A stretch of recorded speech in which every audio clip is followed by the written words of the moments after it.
For those of you that don't know, we do record this podcast in Brooklyn. Yeah. Oh, okay. All right. So if we just use our pod talents and really pod hard enough today, we might could summons Kendrick Lamar.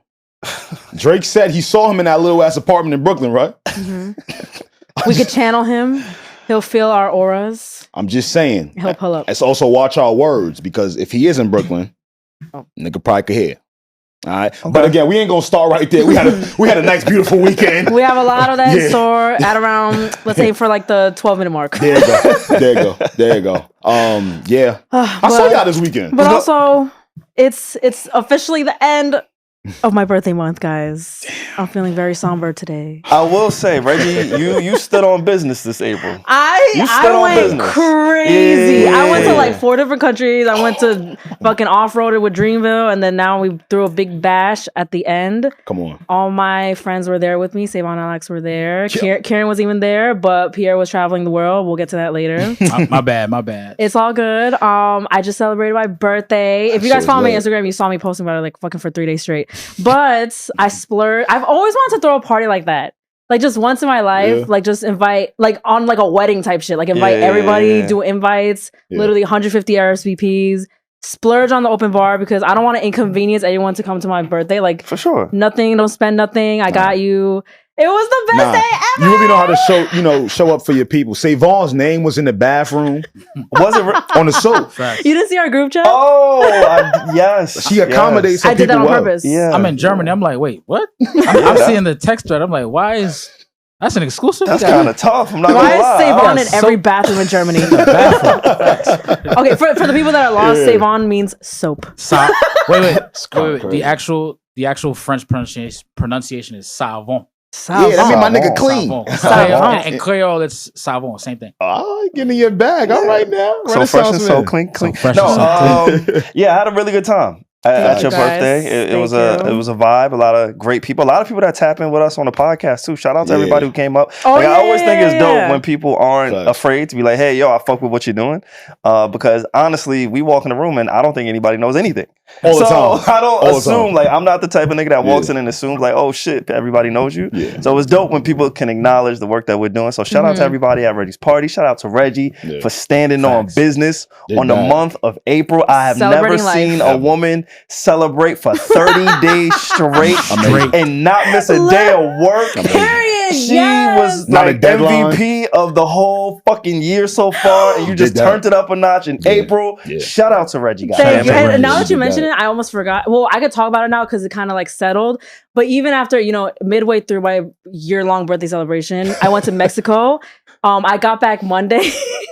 I can talk about it now because the sting it wore off. But my friend literally got arrested in Mexico the day before. Oh my God. And I was like, guys. Yeah, we didn't know who was going to get it back. No. I was like, it was Monday. And I was like, guys, I'm still making it to the pod. Don't worry. Genuinely scared. I love work. Yes. You showed up. Yeah. I'm not going to lie. I was disappointed for a lot of different reasons. What? What, her birthday weekend? Just the last 48 hours at the time of this recording. There's been a lot of things I've been disappointed about. Can we talk about it? We can talk about it all, baby. I'm here. I'm fucking here. So first off, I want to start with Kendrick, and then we can go back into it because we're not going to stay with Kendrick. But I'm disappointed that Kendrick just took a moment away from me. Oh my gosh. What'd he do? How so? I thought we were going to come in here and dissect the Neo Tiny Desk. Oh, okay. SaVon. What? You know why the fuck would I do that? That makes sense. You know that's his twin. That's his twin. Yeah, but we wasn't going to do a breakdown. What do you want us to say about it? I was doing a breakdown. And it's wasn't Nigga, we was going to break down the vocals, the harmonies, the harp. Don't say you're going to break down my voice. We don't care. I'm kidding. I do care. No, she meant that shit. She meant that. I just bigged her up and said she was the illest nigga ever in the month of April, and she just looked at me like, yo, fuck out of here, don't step on my shit. That's because she tell the truth. But yeah, so that was the first thing I was disappointed in. And I was like, damn, bro, like, fuck, I thought R&B You wanted the red back. carpet for that Neo NPO. Well, he also, his baby mom got at him too, and we didn't really get a chance to talk about that. I wanted to talk about how video games are saving lives. Hey, let's get into it. No, we don't got to talk about it because it's over. We got too much to talk about. But his baby mom was going in on him while he was trying to play the video game, and I'm like, yo, I felt him. I've been there so many different times, and it's just like, all right, cool. But again, disappointed. We can't really give that the love I felt it deserves. Nah, we got to commend his focus. Nah, for real. Nah, that nigga. To be focused like that? Elite. Nah, to have a joint in my ear talking like that and still play the game. With the ute on the bed. Yeah. Like, I still get the pass off. Yeah. He probably like tunes her out and then just zeroes in on the video game. That's L. Yeah, she was talking real disrespectful too. But she since apologized. But the other reason I was disappointed, I have to be man enough to come in here to do this. I thought that's what you were going to say. Because you was talking hot. Talking crazy. No, wait, but let me preface this by saying it's because my party was way too lit. The drinks were flowing. The people were there. And then... And yeah, so say it, SaVon, just say it. Wait, let them know. Anybody who's been listening to this podcast knows. For the past few months. For like the last few months, I have been challenging myself. I've been mentally and physically preparing for this is actually kind of Spartan Race. Me too. And Pierre, I don't know what Pierre's been doing, but he was supposed to do it with me. And y'all both flaked. He was supposed to do it with me. Both of them. And what had happened was... Yeah, let's hear it. Let me hear the breakdown. So, maybe 3 weeks after I committed to this race, Regi tells me she's throwing her birthday bash the night before. Right. April 27, baby. At that very moment, I knew I had to make a decision.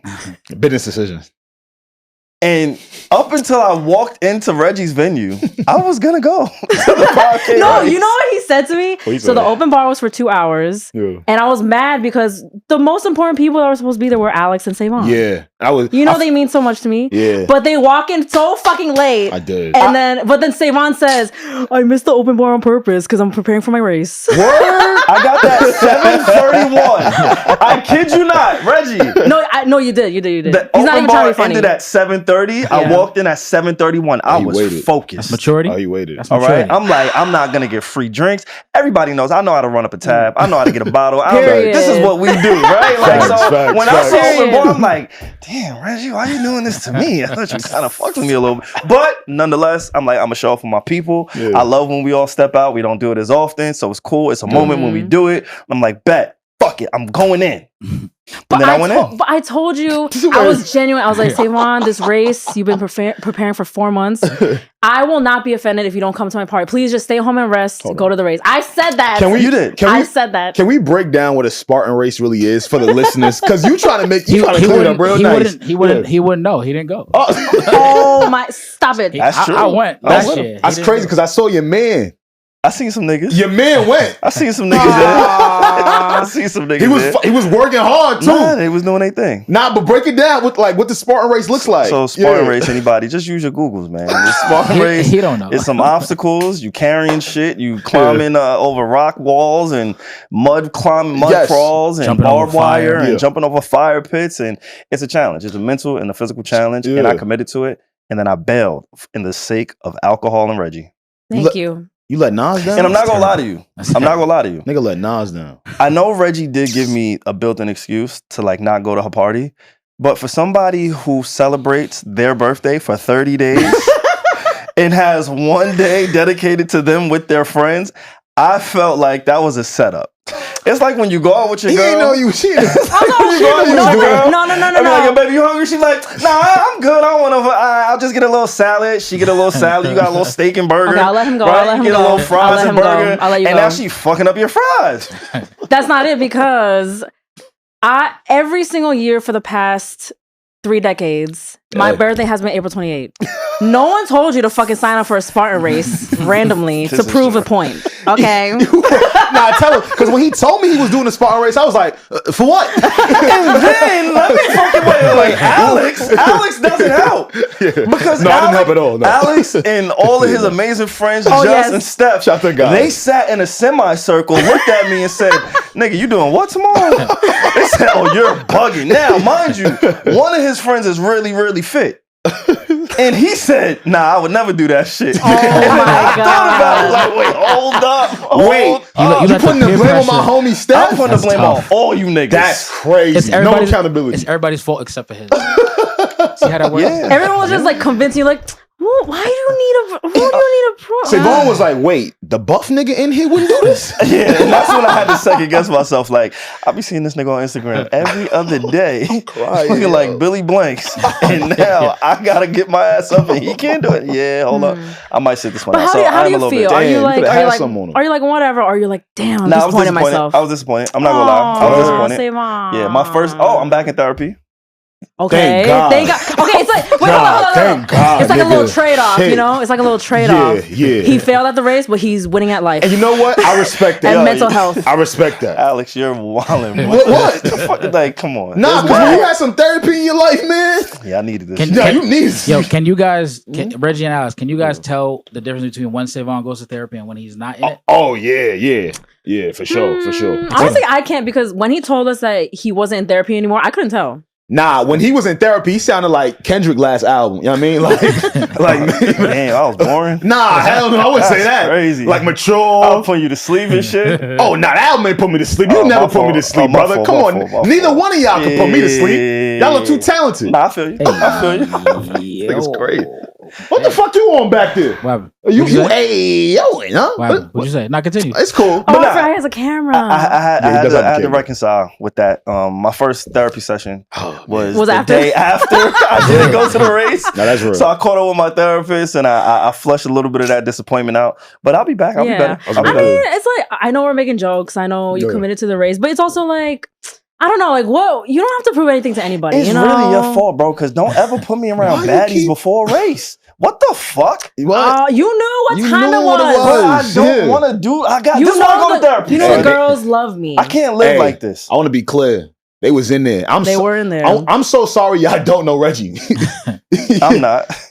Nah, I feel bad for y'all. Like, I'm happy. Y'all can't see some of the things me and my people can see. SaVon says SaVon says that selfishly. Yeah. Alex, should I play him the video or should I play after this? There's a video? Play that motherfucker. Okay, SaVon, I'm so sorry. I know this is annoying that I can't show it on. It's gonna be on my Instagram by the time you guys listen to this. We'll get it into Kendrick. I promise y'all. Please. What is this? It's like 15 seconds, Kieran. I'm sorry. This is. Please react to SaVon being a video vixen. Now, SaVon likes to come on this. Play. Ready to go. SaVon likes to come on his podcast and act like he can't dance. This is a vibe. Okay, I see John, Regi. I was looking mad cute and shit. What? Look. Yeah, she's fire.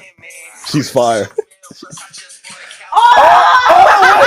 that? Who did? What the? See what that? You have me on? So you do know how to 1-2 step.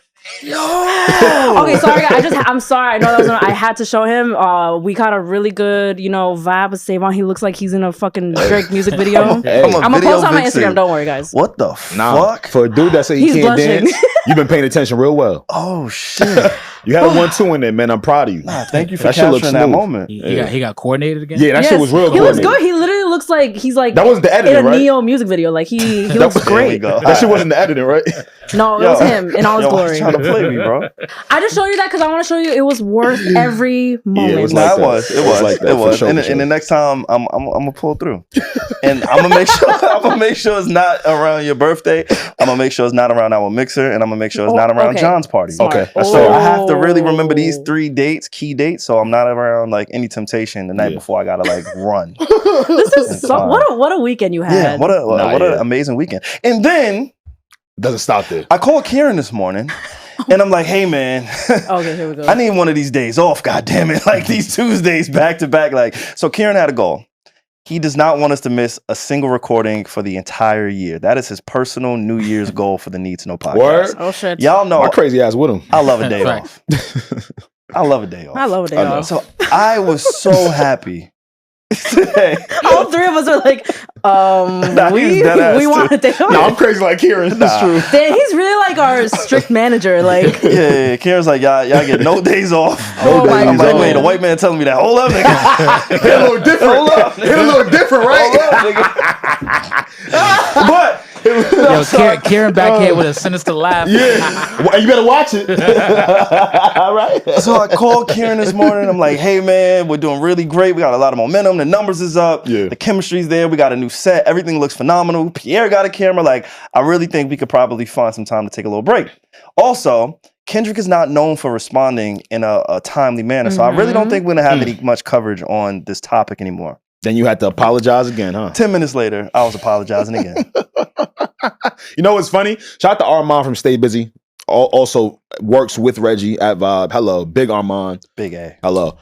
We was having a conversation. I don't know if you remember because we was a little inebriated at Regi's party. Oh, at my party? Oh my God. Yeah, we was having this convo. I'm like, you know how dudes be when you, yo man, you like, got love for you, homie. I'm over there like, word. You know what I'm saying? Like, you gotta come up to the podcast soon, fool. He like, nah, yeah, for sure. I just need to interrupt 1 second because I know Armand was coming with that energy because him, Jordan, and Wango, the 3 journalists, they were being so fucking greedy at my open bar. Every time I looked at them, they had 3 margaritas. They were holding like this. Yes. 3 margaritas each. Up. They were ready. They ready it up. My bank account was destroyed. Everyone was ordering shots. Shots were not included, but you guys kept fucking. Anyway, sorry. Okay, sorry. Alex, continue. I'm sorry. No, you're fine. But I just know he was drunk. Like one of those drinks is what led us to this conversation. And Armand was telling me. I asked him. I'm like, yo, are we gonna get a Kendrick response soon? Because I want you to come on to the pod soon. Maybe you could get into your music nerd bag. He's like, nah, we're good. 2 days later, here we are. Boom. Boom. Full circle moments. Crazy. Yes. So this is our life. Yeah, you and Armand got some apologies. Yeah, for sure. Well, at the time of this recording, Kendrick Lamar, the boogeyman, as they call him, he dropped his very first diss track. His very first? Like, let's start there, matter of fact. I've never heard him have a... Because he had a diss verses. Yeah, this is like an actual diss song. I've never heard a Kendrick Lamar diss song until this past week. No, yeah, you're right. Or, you know, I'm not trying to be shady, bro. I promise. No, I know you're not. I'm literally just trying to understand what you're saying. Like, he's had songs where he's dedicated a lot of bars to people, but you're right. This is probably the first. Like, diss song. Let's start there, though, right? Let's do it. Wait, hold up. Before we start there, guys, we got to intro the pod. Oh, fuck. We have things to say. Yeah. That's how you know we excited. Thank you, Regi. We'll get right back into it. We excited as shit. Yo, we get into the first who was class first thing after? I forgot who was first. What's going on, everybody? It's your guy SaVon here on the Need to Know podcast. What you need to know, when you need to know, on the Need to Know podcast. I go by the name Goddamn Disappointment SaVon. Oh shit! Damn. What up, y'all? It's your boy A, as always, the Paco Ramon Poppy. I'm never alone. I'm always with the posse. Hello guys, it's me, Regi, and I'm sorry, I feel like I interrupted the guys like 17 times so far, but it's because Kieran would yell at me if we didn't intro the pod. No, you're right. And by the way, just please join our Twitter community. Facts. If you're waiting for us to drop the episode, you want to talk to us, you talk to us there. We are 300 people deep. Pause. But yes. Please join our Twitter community. Word. And now we're talking about Kendrick dropping a diss track. I gotta do a cool intro like y'all. Oh, you got a camera now. They can see you now. Yo, coach me up. How I do it? Oh my God. All right, what they call you? They call me Pete. Anyway. We'll work on it, Pierre. We'll work on that. What's up? Yo, you said it mad cool. What's up? They call me Big P. They call me Big P, yo. Hey, Pushing P is crazy. Yeah, I ain't never called no nigga Big P. Big P is crazy. Wow. Thank you for joining us fresh from Germany, man. Yeah, man. This is how important this conversation was, y'all. I had to be here. He flew straight from Germany, literally. I'm not lying. He was there for work. Wow, and we he have was here some to discuss. dedicated people. Yeah, I tell you, y'all are way too dedicated for me. I promise you, I've been waiting to get a day off. You on the right team? That's all right. That's a fact. That's a motherfucking fact. Kendrick Lamar. Yeah, let's talk about it. Yeah. Euphoria. Before that, let's agree real quick before we even get to all this shit, right? Okay. First person shooter like that, both jabs, right? For sure. Because they're not solo songs, right? You mean jabs as they're less than a no. track? As in not a diss track directed to someone. I can't agree on that. I can agree like that was. I'm not going to say first person shooter was. Because when I first heard it, I never thought this is predicated or associated or aimed at Kendrick. So personally, I can't. You personally, that's fair. I can't say that's a jab. Yeah, that's you personally. Like your perspective. But when Drake and Cole recorded it, it was a jab. Yeah, but I feel was it? Yes, for sure. Oh, all right. So I think it's even more confirmation now because Kendrick alluded. I know we're fast forwarding, but Kendrick alluded like, "Yo, first person shooter." He talked about it on Euphoria. So. Right. I just wanted to get that out the way really quickly because so we could have preliminary rounds, right? Push-ups. No, actually, we passed the prelims. I'm sorry. I would call like that the prelim. Yeah. And first person shorter the prelim. Yes. The first official records of the beef was push-ups and now Euphoria, right? Okay. All right, I'm cool. I wanted to clear that up real quick. Okay. Let's do it. I know that's a lot of the discourse on it, you know. So I feel like we talked about Drake enough. This actually made me go back and listen to the Tailor Made freestyle with a different set of ears, which we'll get to. But I do want to talk about this whole Pusha shit because I'm just surprised he responded. Like, before we break down the bars and all this other shit, I'm thoroughly impressed that he dropped in a timely manner. You don't believe that? No, I do believe that. No, because I feel like we genuinely thought that he was gonna take a long time to respond. We said that on the pod. I definitely thought he was gonna take mad long. These are one of those rare occurrences where I felt like, all right, dog, you know, you can't keep going to hide after this one. Like, like that, he literally dedicated his whole verse to that nigga. I will say this though, if like there were rumors swirling around that, you know, he was working on an album, I would have been very disappointed for music because I have no horse in the race. But I would have been really disappointed if this was all rollout and promo for a new Kendrick album. So we were like, oh God, nigga, like roll our eyes, nigga, very inauthentic, very inauthentic. I could play a little bit of it. So my personal takeaways, and then I would love to hear y'all personal takeaways.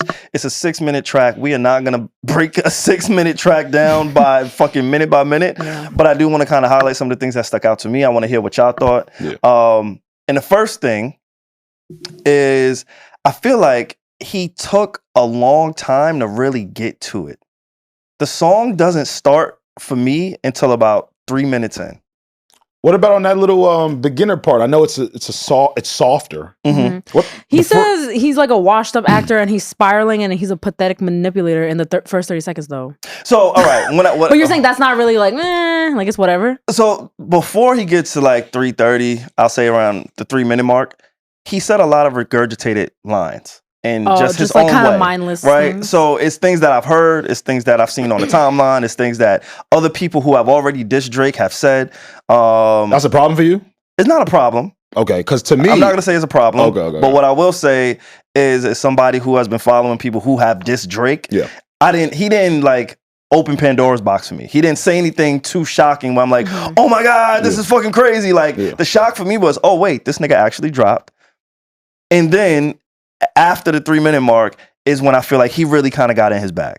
Like the first 3 minutes, everything he said, or a lot of what he said, let me not say everything, a lot of what he said, I've heard Joe Budden say when he was dissing Drake. I've heard Pusha T say when he was dissing Drake. Those are like the main two. And then what I really, really believe hurt him in this particular song is that he took so much time to actually respond, because a lot of the things that he used, I felt like it was using either like a AI type of fake release, or the timeline, Twitter, social media kind of conjured up some of the points that he made that I think it would have hit a little bit different had he not waited as long as he did. But again, for me, I was happy that he responded. Type shit. I do see what you're saying. I'm not mad at it. But I do think like him, I don't know, just the fact that it came directly, like so directly from Kendrick, it does hit kind of different though. Like him even just saying, I fucking hate the way you walk. Like hearing him say that, even if it's like basic, like I hate the way you walk, I hate the way you talk. Hearing Kendrick say that, I don't know. It kind of hit for me though. I was like, oh shit. And I'm gonna tell you why it hit for me too. No, I'm kind of with you. Again, for the people that was in the YouTube comments a few weeks ago when they berated the fact that I said that, this is probably one of those times Drake should have put out 2 diss records. Not because push-ups didn't warrant a response. I think it went over some people's heads. Just the fact that, because when Kendrick comes back, it's all going to be directed at you. And now when we come to round 1, we have push-ups where you get at him, but you get at mad others. And this sick motherfucker from Compton is solely getting at you. So, for 6 minutes. Maybe I should have asked you this. When you set up these rounds and these brackets, and that's kind of helpful mentally for me, the imagery of you kind of doing that, so thank you. Where do you put Tailor Made Freestyle? I would put Tailor Made Freestyle. See, it's tough for me, right? Because it released on Instagram. Right, and let's go to the people who are not prominent on social media. I swear, I'm not trying to cape for Kendrick, Drake, to nobody today. He's just over some real shit. Quick question for you. Yes. Since the cease and desist actually came to pass, I think Drake took it down, right? Yeah, he did. He's taking it down. But it's still on YouTube. Okay, but it's still on YouTube. It's still on YouTube. I listened to it today. On his YouTube? Or? No, on just like in general. It's out there for the world to have. Okay, that's fair. See, push-ups is hard for me to. See, I came in last week and said how much I really liked it in comparison to push-ups. Tailor-made. Yeah. As in comparison to push-ups, I really liked it because of where he went. Okay, Kendrick really fuck with Pac. You're talking to the West Coast. Now you're hitting that things close to home. On the other side of that, we some music people. We work in music for the most part, and we know what's going on. I don't know how many people might have heard Tailor-Made. I really don't. What makes you think that? Because he dropped it on social media. It's not official. Not that I care, but it's just not official on his YouTube account. It's not official. You see what I'm getting at? Like, you don't count it as an official round. Yeah, but I like it a lot though. Really? Yeah. It's hard for me to because it didn't. Interesting. I think it plays a part because if he doesn't drop that, do you think Kendrick still responds in the way that he did in the time that he did? No, because he wouldn't have, because he references Tupac in that whole debacle in Euphoria. So he clearly is aiming this energy towards like Tailor-Made Freestyle and everything that has transpired, like everything. Yeah, it's a culmination of everything. Yeah. I think it adds to it. But I think he still would have got at him. But you're right. There were definitely new points that Kendrick got at. He said Kendrick referenced that Drake had Tupac rolling in his grave. Right. And then there was even a lot of callback to some of Kendrick's earlier interviews where he's talking about how Tupac made a distinction between women. Women, and how his mom how Tupac's mom told him that there's a clear difference between the bees and regular women. The bees just try to catch you up. You heard the way he said it? Nah, because sometimes you gotta keep it PG. But not on the Need to Know podcast. I'm like, wait, hold on with the bees. Okay, continue. But basically that he was alluding to the fact, Kendrick was alluding to the fact that Drake, I'm out here trying to edify people, and you're really out here not really, like, you're the problem of what is going on in the world. You're not really doing anything for the culture. Oh, we're gonna get to that. Yeah, that's what he was saying. So how about we play some of it, and then we could kind of skip around if y'all want to skip around, just to kind of keep it in context. Let's start at the very beginning. Stop right there. Euphoria. Stop right there. Yeah. Just stop right there. That was 2 seconds. Just stop right there. Yo, just stop right there.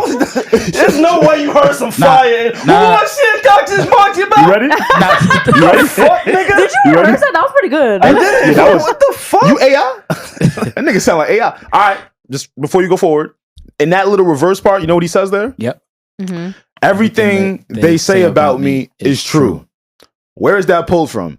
Have we seen The Wiz in here? Yes. I think we've seen like different versions of it, right? Yeah. The Wiz with Richard Pryor. Okay.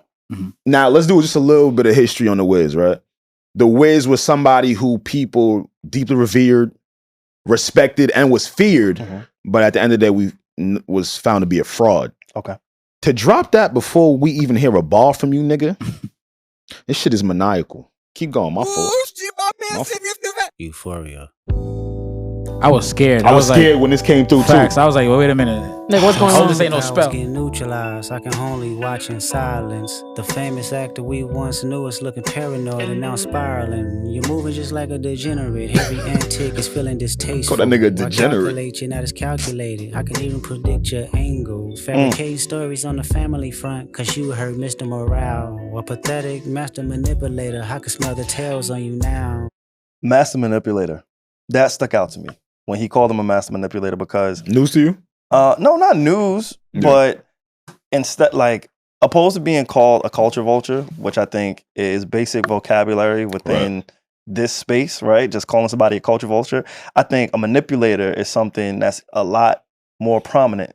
To look at somebody who is a shapeshifter, who can change who they are depending on the room, depending on the setting, depending on the country, depending on the song, a true chameleon. Yeah. I think for us as a culture, and when I say us, I just mean like consumers, to buy what Drake has sold for so long, I think that is some master manipulation shit. So that's what I took from that bar. Like, I was like, oh, wait, all right, master manipulator, let's go. And also, no, I ain't gonna say that. You gonna say nothing yet? Nah, You're not a rap artist, you're a scam artist with the hopes of being accepted. Tommy Hilfiger stood out, but FUBU never had been your collection. I make music that electrify 'em. You make music that pacify 'em. I can.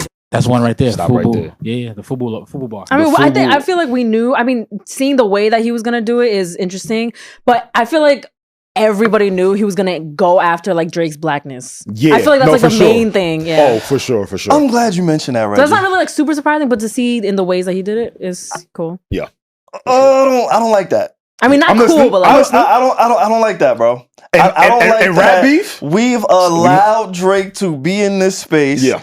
Drake has conquered this space for so long. He's worked with every single prominent black artist, and not one person has ever questioned his blackness in that sense. Yeah. Not one person has ever tried to take his card.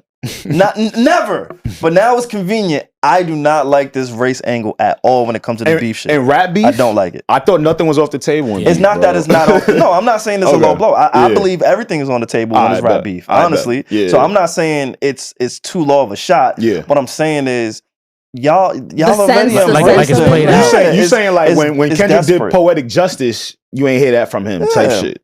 Right. Yeah, like when Kendrick did anything with him. Okay. Anything. Okay. With him. I would also add to that, not to cut you off. Good. I feel like sometimes we're human, right? For sure. We've all met people, right?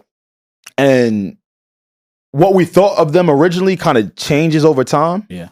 I'm not shooting him any bail or anything like that. But to your point though, like I could definitely see how someone could have a relationship with someone and be like, "Yo, I thought homie was this, but it's actually this as I'm learning." But again, when you have, let's just call it a 15-year career at this point, and you've worked with everybody, you've done everything, and now it's like convenient. It's just convenient to try to take that shot to try to, it's almost like a divide and conquer type of situation where I want to pin the biracials against the blacks, against the white. Like now you're trying to pull that card when it's convenient for y'all, when y'all no longer need the white Canadian black guy to say nigga on your track, right? Well, Kendrick never needed, but maybe more so like a Rick Ross, right? Kendrick didn't necessarily need it, but because I think Drake, like personally for me, I was always in tune with who Kendrick Lamar was, but when I really was like, oh wait, let me pay attention a little bit different is when I heard his interlude on Take Care. So for someone like myself, for somebody who may not have been invested or aware of a Kendrick Lamar, I think that's a huge spotlight for somebody at that time to have a whole song on Take Care, and it's just Kendrick Lamar, and he's talking about his history, his relationship with Drake at that time. Facts. So yeah, maybe they haven't been working with each other as recent. Maybe they had a few features in the past, but if you felt like that now, right? His skin tone ain't changed. Yeah. His voice ain't changed. His mother and father hasn't changed. But he's also hasn't done anything with him in a while. No, for sure. Right. Yeah. But again, like just you knew who he was and what he was back then when you was on tour with him. And I can hate you for that. All right. Yeah. But that's mad. Like that's almost mad two-faced. Because I think what SaVon is saying now is, yo, if you felt like that when you were up and I helped you come up. Or maybe not even help you come up. Just you've always known this about me. So now a lot can change in like 10 years. That's what I'm trying to say. Like that's what I'm saying. Like originally when you meet someone, right? You probably just have a depiction of who they are in your brain off of what they've shown you. It's the relationship is fresh, it's new. Over time, you might look at your decisions and look at it as a mistake. Like, oh man, wait, I didn't know he was that. So either Kendrick is genuinely like his biracialness, Drake's biracialness really bothers him and he genuinely means this. That could change, like what Alex is saying, like a lot has changed over the past decade. He really is like, oh, Drake is not really for us or whatever. But, or he could be just using this in the beef right now. But then you have to keep that same energy, which y'all know I'm a big fan of just keeping that same energy. So if you're going to apply it to Drake, apply it to J. Cole. Apply it to Lotto. Okay, that is true. I will say that is true. Apply it to DJ Drama. Apply it to the people, to everyone. If this is gonna be your stance with Drake, the only pushback it's different, y'all. Let me tell y'all why it's different. I spoke last week about how Canada has a ton of greats, right? Celine Dion, The Weeknd, etc. Hip hop was started by black people, for sure. I don't want to go down this lane. This is just what I'm trying to give y'all the perspective. Let's do it. The perspective of a black rapper, right? Like at the end of the day, they always gonna feel like they have more just a closeness to the whole genre. You know what I'm saying? And of course you're gonna let other people in. For sure. It's not no issue like that. But if you were one of those rappers and you understand where this was birthed and its origins and stuff like that, you could definitely understand why. Like, all right, cool. I see where you just keep that same energy. No, but that's like like every sentence agreed, but I I do see what SaVon is saying. Is like, okay, why are you coming after Drake when like there's mad other like biracial people? Nah, like, does he also think this way about them? What Drake calls himself number one. Okay. Right? Okay, so if you black, if you know you all black. Oh, you're like, oh, he's not about to have that number one spot as a biracial person. See what I'm getting at? And two, his beef is with Drake, not with Lotto and everybody else that's also and with everybody else that's also mixed race. But when you attack or when you target somebody's ethnicity, nationality, or region, you are isolating that person's fan base or demographic just by doing that. I know. So if you're gonna say, yo, you're a white boy now because you're black and white, now you can't control who feels offended by that. Like, what if J. Cole's like, nigga, what the fuck you talking about? I'm not going front though. It's beef. Niggas are supposed to be offended. No, I'm with you. Okay. I'm just saying, it's just real convenient for niggas. Like, just keep the same energy. Like it's already split. Just keep the same energy is all I'm saying. If a nigga don't get offended in beef, just keep the same energy. Type shit. Like, I don't want to see you next to Alicia Keys no more. Who? Nobody. If that's the case. Not Alicia. But Alicia Keys is a beautiful R&B songstress. We talking about Lotto. But we talking about rap and being number one. We're talking about black and or biracial people within the culture. That's what you talking about. A nigga like Kendrick is not talking about a Lotto. He's not talking about. He's talking about. So you saying he can't be number one? I'm not saying that. I'm saying a nigga like Kendrick. That's what Kendrick means. And he alludes to it in his diss track. You know, you see what I'm getting at? Yeah. Okay, that makes a little more sense to me now. No, I was just gonna say, and two, the sides are already split. So if I'm gonna split it, let's split it down the middle. You know and before you press play, you ended when he said pacify. I wanted to read that bar real quick. He said, I make music that electrify him. You make music that pacify him. The double entendre went over my head. It's up until the second listen. Because then he goes on in the next bar and says, I could double down on that line, but spare you this time. Pacify, alluding to the song title. And wait, read that other part. He says, that's random acts of kindness. Yeah. So he say, he doing him a solid without really going down that pacify double entendre road. The name of the song is called Euphoria. Drake is executive producer of the song Euphoria, which is centered around college kids. I mean, high school kids doing drugs, sex, things like that. Reminiscent of Degrassi, but not all the way there. Shout out to HBO. Yeah, shout out to HBO. Word. So, where's that new season at though? I don't think that thing coming. I don't think that thing coming either. I love the honesty. I don't think that thing. I love fucking Zendaya's out here playing tennis and shit. Yeah. But no, that line also kind of plays into the whole storyline of Drake being attracted to young women. And allegedly. Yo, if that comes out, that I'm sorry, not that I wish this is gonna come out, but that is the bomb. That's the like one? that. I feel like that will literally at that point. like that will be the one. Like, well, I think there was a bomb dropped in here that went over a lot of people's heads. No, I was a few of them. You're right. But in a similar vein, where there's a few things like we said last week that could get Drake out of here. Okay, there's a few things that will be one of them. Regi, right? If he was really a certified creep instead of a certified lover boy. And there was a bar that y'all sent in the group chat. I didn't get it. I really didn't. I didn't know. Y'all thought I was just caping. It was not like a triple entendre, bro. It was like, guys, it was straightforward. It was right there.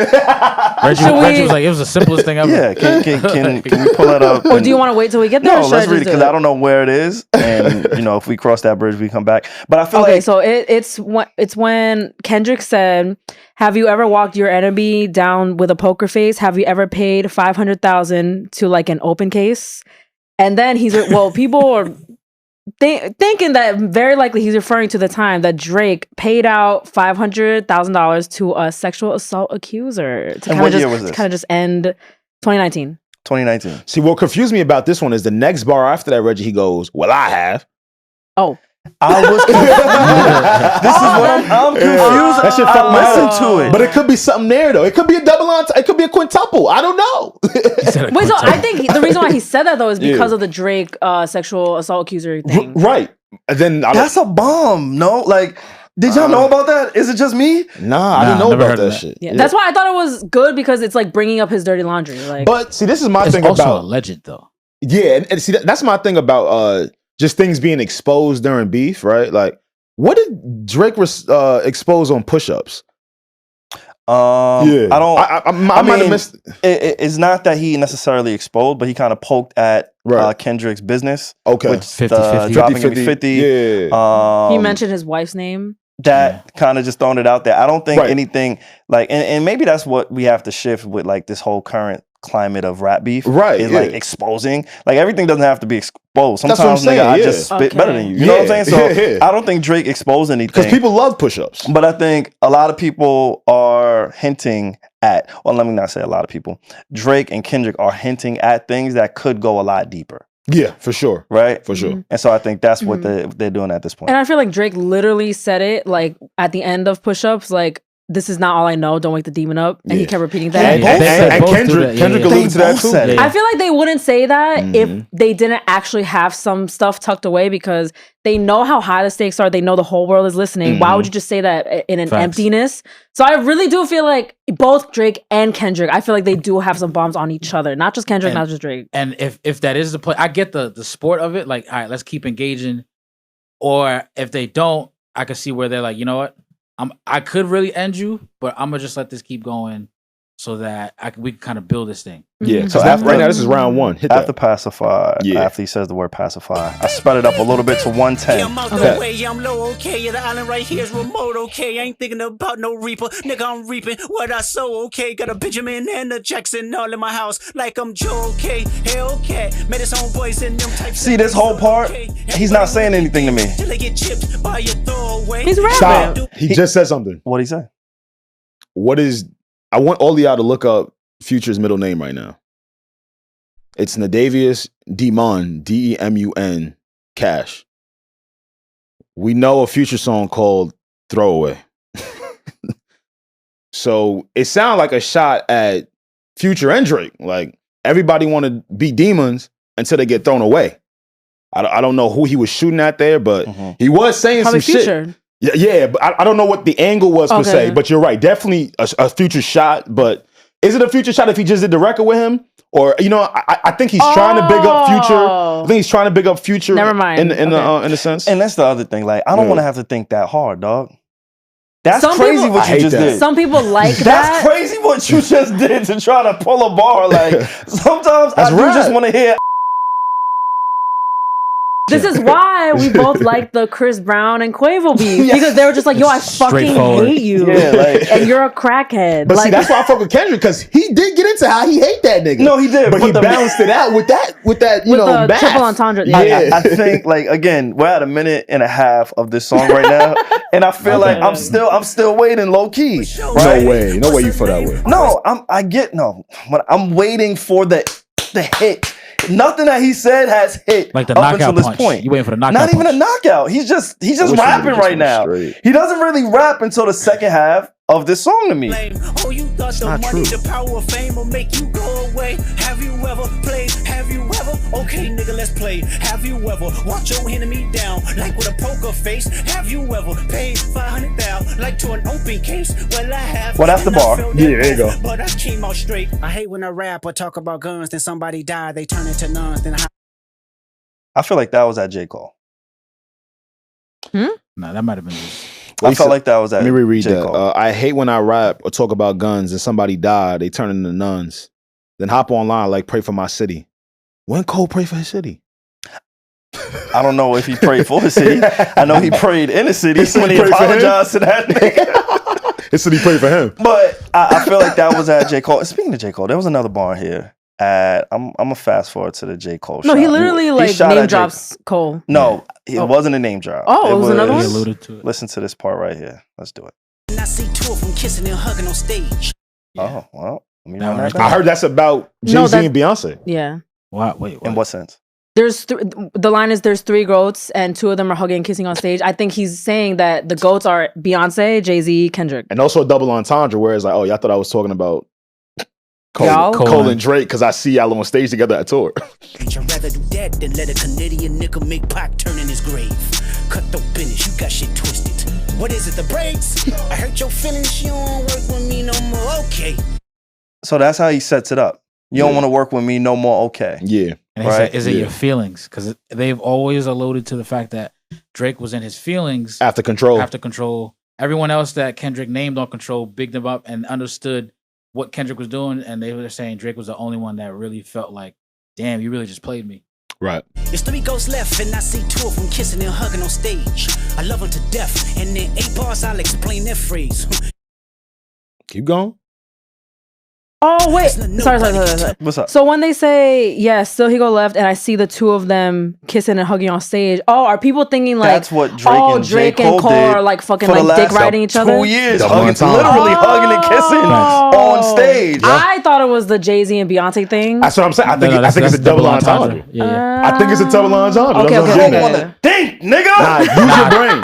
Damn. That's the problem. Turn on Quavo's this track. That's the rap don't gotta have dumb fans. Like, rap ain't gotta have dumb fans. That ain't true. And the beauty of it too is it's ever evolving. Yeah. The more and more you have to look into like, all right, what's this mean? Yeah, I'm learning so much right now. Yeah, I genuinely believe that was about Drake and J. Cole. Okay. That honestly, that hugging and kissing on stage. That doesn't make more sense. I don't want to work with you. Yeah. Now y'all niggas running around hugging and kissing on stage. I absolutely do. You know what I'm saying? I Like think now it's you on both. your feelings. I think it's both. I think now I changed my mind in real time. I think the Cole and Drake makes way more sense. But you don't have to change it. I think it's both. Okay. I think people have Jay-Z as a GOAT and Beyonce as a GOAT. I think it could apply, but it just doesn't make sense. I think it's too far left for him to just say like. And why can't it be both? I feel like. But why can't it be both the same way? Why can't it be both the same way? That's what I'm saying. He's trying to exclude y'all. Like, nigga, y'all not in the part of the big 3. My version of the big 3 is me and these people. Because I think he could think that. Yeah, I don't think so. I think he could think that. He could, because you see how his brain works. Yeah, that's what I'm saying. I'm just saying when it applies to this, I don't think that he's gonna pull in a Jay and a Beyonce bar and be like, oh, they're hugging and kissing. Because first off, that's a little bit dismissive to Hove and Beyonce. How is it dismissive? How? They never they're giving them hugging and kissing on stage. Oh yes, they do. I don't know what they be hugging and kissing on stage. I don't care if they on the run. You didn't see that one, huh? As long as I'm next. What the fuck you thought was going on at that tour? Huh? You can absolutely. That's my point. I'm talking about the only niggas I'm just hugging and kissing on stage. Like I feel like that's a slight. No. It's a big up. It's the rest of the field thinks the big 3 is me and these 2 niggas. I look at the big 3 as Hove and Beyonce. The same way Drake said, SZA got you wiped down. Travis got you wiped down. I didn't believe that, but Drake did. No, but got shit twisted. What is it? The brakes? I hurt your feelings. You don't work with me no more. Okay. Right there. Goes left, and I see 2 of them kissing and hugging on stage. As soon as it goes left, I see them hugging and kissing on stage. Yeah. As soon as the shit go left, because I don't want to work with y'all no more, I see y'all kissing and hugging on stage. They was hugging and kissing before that though. Before it no, they wasn't hugging and kissing like that. There is footage, bro, of Drake coming to J. Cole. This is for years now, after they perform together and doing the same thing that he's alluding to for years. Like, this is not even it's like a thing where Drake big him up at the end, like, yo, I love you, man. You would never be you without me, nigga. Like, like that's his thing with boy. What it is, it could apply to Jay-Z and Beyonce, but I think the bars right before that tell me that no. I'm not mad at that. And the bars after that too. I'm not mad at that. Yo, what's going on, Need to Know Podcast family? Before we get back into the episode, I want to make sure we give a special shout out to the good folks over at Underdog Fantasy. Yes, we love our friends at Underdog Fantasy because they have a special little promo for you guys. They will give you a deposit matchup of up to $100, but you have to use our code Need to Know. So you could put in $5, they'll match up $5. You could put $100, they'll match up $100. Only if you use our promo code Need to Know. Exactly. So press pause right now. Download the Underdog Fantasy app and use promo code Need to Know for a deposit match of up to $100. Come on, y'all, let's get it. And there are a bunch of entendres sprinkled in this shit. For sure. So it wouldn't surprise me. You can continue. Death, and in 8 bars I'll explain that phrase. It's not nobody can tell me. I don't want to talk on no celly. You know I got language barriers. Here you go. It's no accent you can sell me. You're Stop calling it. No. Stop it.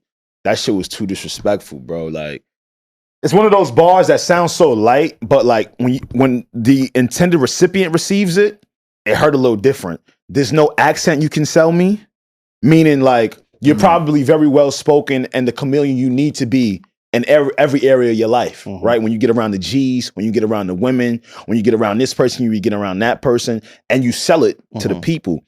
Nigga, when they come to me, I ain't buying. He's like, I don't give a fuck. I ain't buying any of that shit you selling. I love everything that he's saying, but still, we're like almost 3 minutes into the song, and I still haven't felt like, that's because he said he broke Earth. Until the second half of the song. I'm not saying he didn't do it at all, but I'm saying it took a little bit too long for him to get there for me. Why you didn't say that about push-ups? What you mean? Why did you say that about push-ups? Nah, I didn't feel that way about push-ups. I think it wasn't mostly directed to Kendrick though. Nah, but SaVon told you he likes his double entendres up front. He don't want to subjective. But it's not even just that. I think Drake had to address multiple people on push-ups, and he didn't. Nah, he didn't. How? He didn't.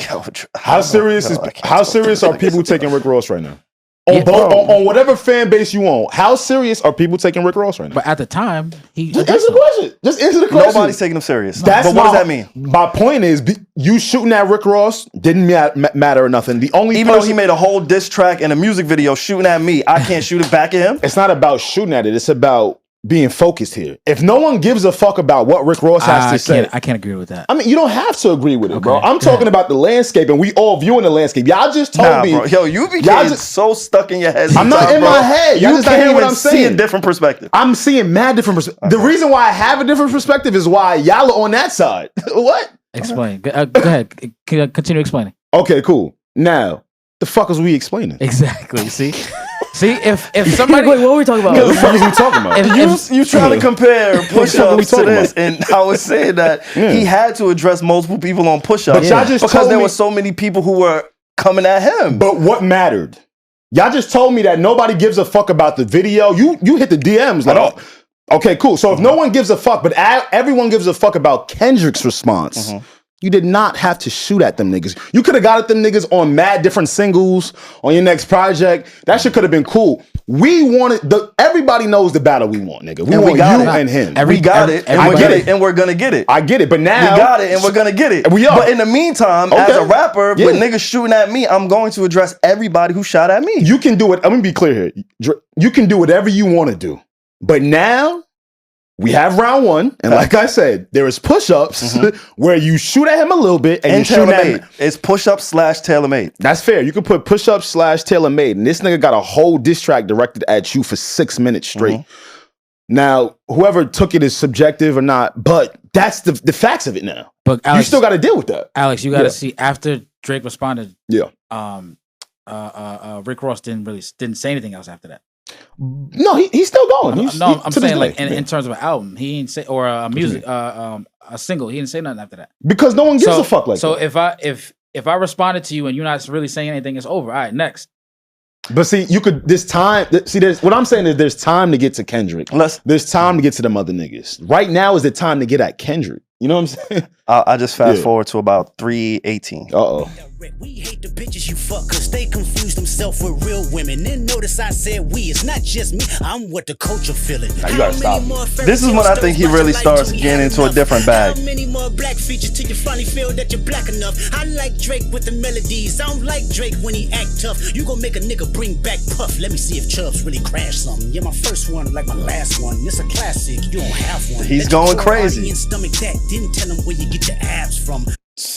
He's going crazy. Yeah, he's going crazy. At 3 minutes is when I'm like, oh wait, hold up. But at the same time, I've heard some of these bars. Like the whole abs thing. I've heard some of it before. I feel like we've heard the abs thing like 121 times. Like the abs, like we've heard some of the things that's being said at this point. Yeah. It's a phenomenal record. But you just told me is he breaking Earth? But you literally just told me that exposing information doesn't really do it for you like that. It's more so how it should be done. Yeah. So why the fuck does it matter if we heard it already? I said it's phenomenal. I think two things can be true. I think it's a phenomenal song, diss track. Yeah. But it's like, all right, maybe you waited a little bit too long because everything that you're saying has already been said by other people. I never heard nobody say, I hate you so much because of Do you know how much you gotta hate a nigga? Yeah, that's hate. To hate he has sex with? That's some psychological shit right there, bro. He on some real that's who you. Also, Drake is all about the women that he fucking interacts with, and he'd be like, and then what did Kendrick say after that? He was like, "No, I'm listening." Oh no! Yeah. But what did he say after? He said, I said we. It's not just me. Yeah, like I'm what the culture feels the same. But we all knew that because we see how everybody's saying fuck Drake at the same time. The 20v1.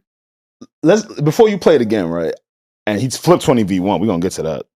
I think Kendrick was having a who's the better man competition with him. Oh yeah. Especially when he brought up like, oh, I'm better dad. That you're a bad dad. He got into all of that shit. That was crazy to me. Regardless of who you like or love, like that is what he was doing.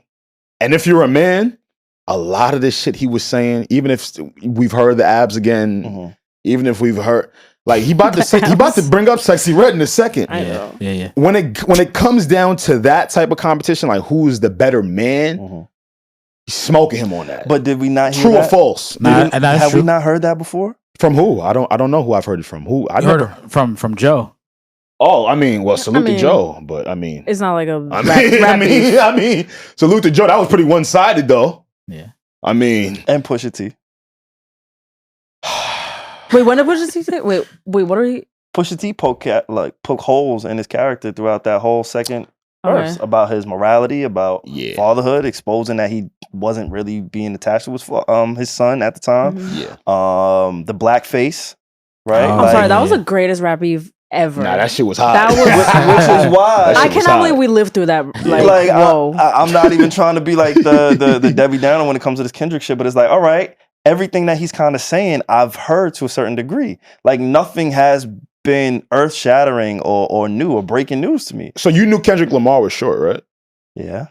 You knew he probably didn't wear like a size 12. I don't know what a nigga's shoe But size. you knew he probably didn't wear like a size 12 in shoes, right? Yeah. All right, cool. So that's why I brought up push-ups. Like what did, to your point, what did Drake do in push-ups that was so impressive for Kendrick? That is true because SaVon, you were saying that after push-ups drops, you were like, Drake is better than everybody. That's what you told me. So like that was impressive. I guess what Alex is asking is like, that was so impressive to you, but like this, why is this not the as constant like, jabbing?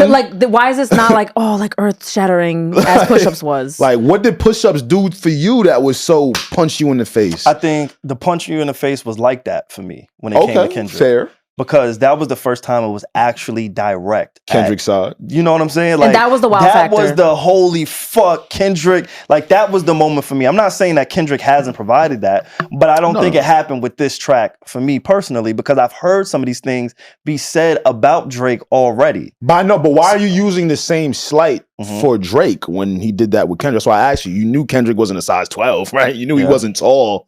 He called him a pipsqueak. I mean, pipsqueak, pipe down. Yo, niggas was over here thinking I'm hating on Drake. I'm just sitting here as a music fan, knowing that this nigga made the Pimp a Butterfly and shit, and hearing a high lyricist tell this nigga he's a size 7 and a pipsqueak. I'm sitting here like, nigga, you know he gonna call you a pedophile, right? I didn't know that. I didn't know that. I'm just sitting. I get it. You see what I'm getting at? And like you know the response is gonna be like. That's all I was saying about push-ups. I'm like, you know. But then I remember your point. But I thought I was like, okay, I agree with you, Alex. But this is just round 1. Let's see how it goes. Yeah, for sure. Let's keep going. Wait, but just in the midst of that, I just found it silly. You know, I just.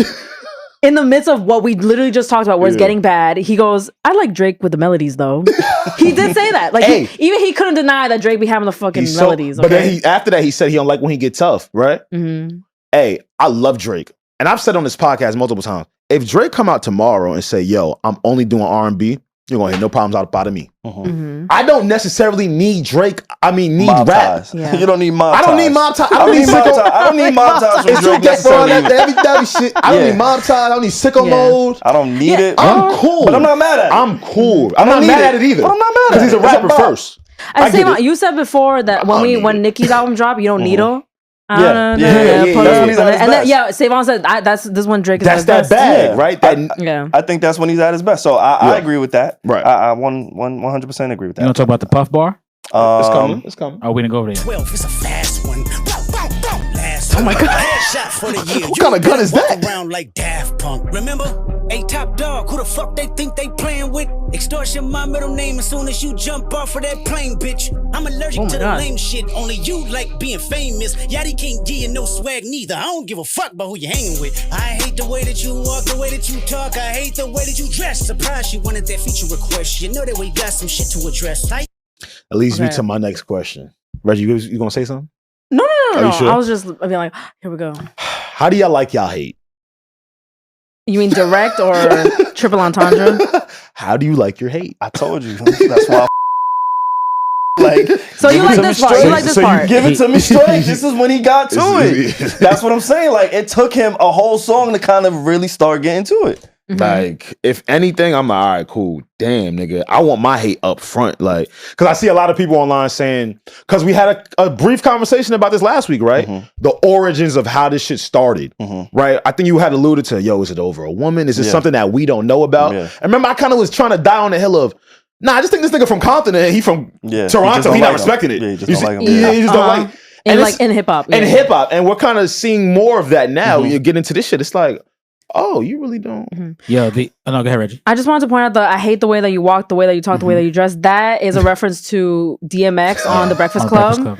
When he said, when they asked DMX, like, oh, do you like Drake? And then he said that. And that's what Kendrick is referencing. But the fact that he said it and it applies to Kendrick as well, like he actually feels his way, is kind of funny and crazy. And later on, during that interview, Charlamagne asked DMX what was the whole vitriol about. And DMX basically said that he didn't like pull. He used one of Aaliyah's songs on a track, and then he didn't pull everyone else that was attached to Aaliyah for it. But later on, he said he got in contact with Drake. They spoke, and like he bigged him up and said, "Yo, that's that." It took a real dog to like call him and try to explain the whole thing to him. Well, before DMX passed away, he and Drake, whatever issues they had, I know they kind of put that to the side.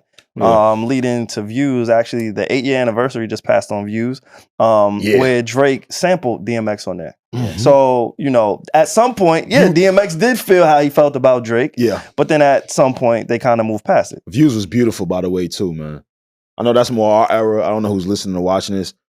I loved Views. I loved Views. Anyway, I'm sorry. That just got me sidetracked. No problem. Yeah. That was I even hate when you say the word nigga, but that's just me, I guess. Some shit just cringeworthy. Ain't even gotta be deep, I guess. And that's what I've been waiting.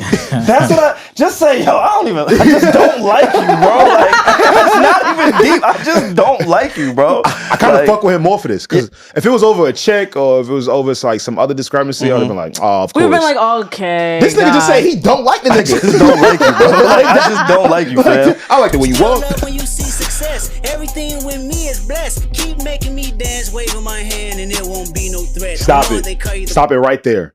When he said that, it felt very reminiscent of what Mos Def was talking about with Drake.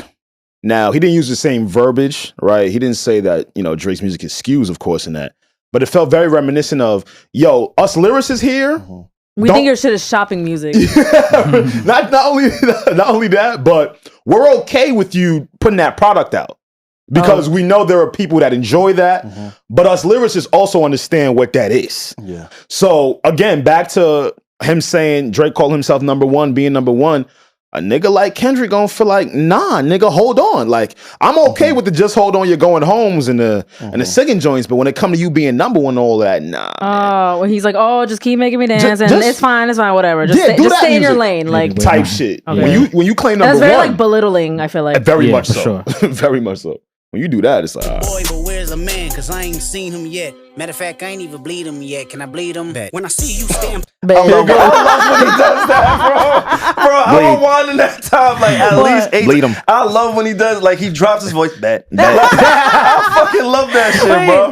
I ain't bleed him yet. Can I bleed him? Let me run that back. Like talking to yourself. We need you. On the diss track. Kendrick, we need you. West Coast CBO. Damn, I might have fucked that up. Your splits, I make sure I double back with you. You assigned to a nigga that signed to a nigga that said he was signed to that nigga. But that was said already. Yeah. No. Pause it. We're not gonna do that. We're not gonna. You didn't have that same energy when Drake prefaced his whole diss track around dropping and giving 50. We didn't know that about. What do you mean? Nobody thought that Kendrick was being extorted. Nobody thought that he was giving away 50%. Nobody knew that shit. Wait, what's going on right now? I mean, why are you not holding Drake accountable to that same standard? What do you mean? I'm saying that I've heard this be said. I knew he was signed to a nigga that was signed to another nigga that signed to another. That's fucked up. But I've heard Pusha T say that 10 years ago. But that's what I'm saying, though. He was trying to insinuate. He was trying to talk about Kendrick's business when we knew Drake's exact business. Young Money, Cash Money, UMG. is this not as surprising to you as it is to me? Somebody already said it. It's like if you diss somebody and then I say the same diss to that person, it's like, all right, cool, nigga, I know this about like. But I get what you're saying. Like we literally saw this verbatim. Someone said signed to whatever. But the only reason Kendrick brought it up now, he's like, oh, actually, let's speak on percentages. Because you brought it up. Like that. That is why he brought it up right now. Yeah, he literally said, let's speak on percentages. Yes. Let me show me your splits. And then he called it. Drop and give me. That was basically the hook. Nigga, that was like a large part of the song that also applied to you.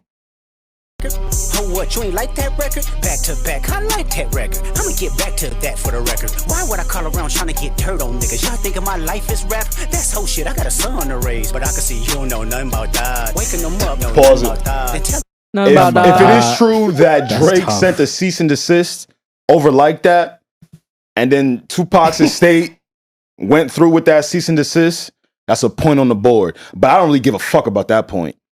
Again, back to the conversation about who's the better man. Yeah, being a man. I also heard about how Drake and other people, because I won't just put this solely on Drake, right?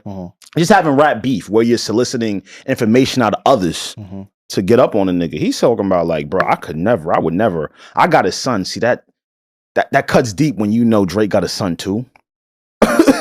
Like, are you trying to say that? I wonder what it feels like to be like a father and have someone literally like rap about like, yo, you're not a good father. Like that must hurt. Like you're not taking care of your seed. That must hurt. Yeah, like, you know, because especially he knows how much he loves Adonis. Like, you know, like I don't know, but that's just me being a softie. But I'm just thinking, I'm really thinking about like, yo, what if someone called me a bad dad? Like that would hurt. Anyway, he likes being a bachelor.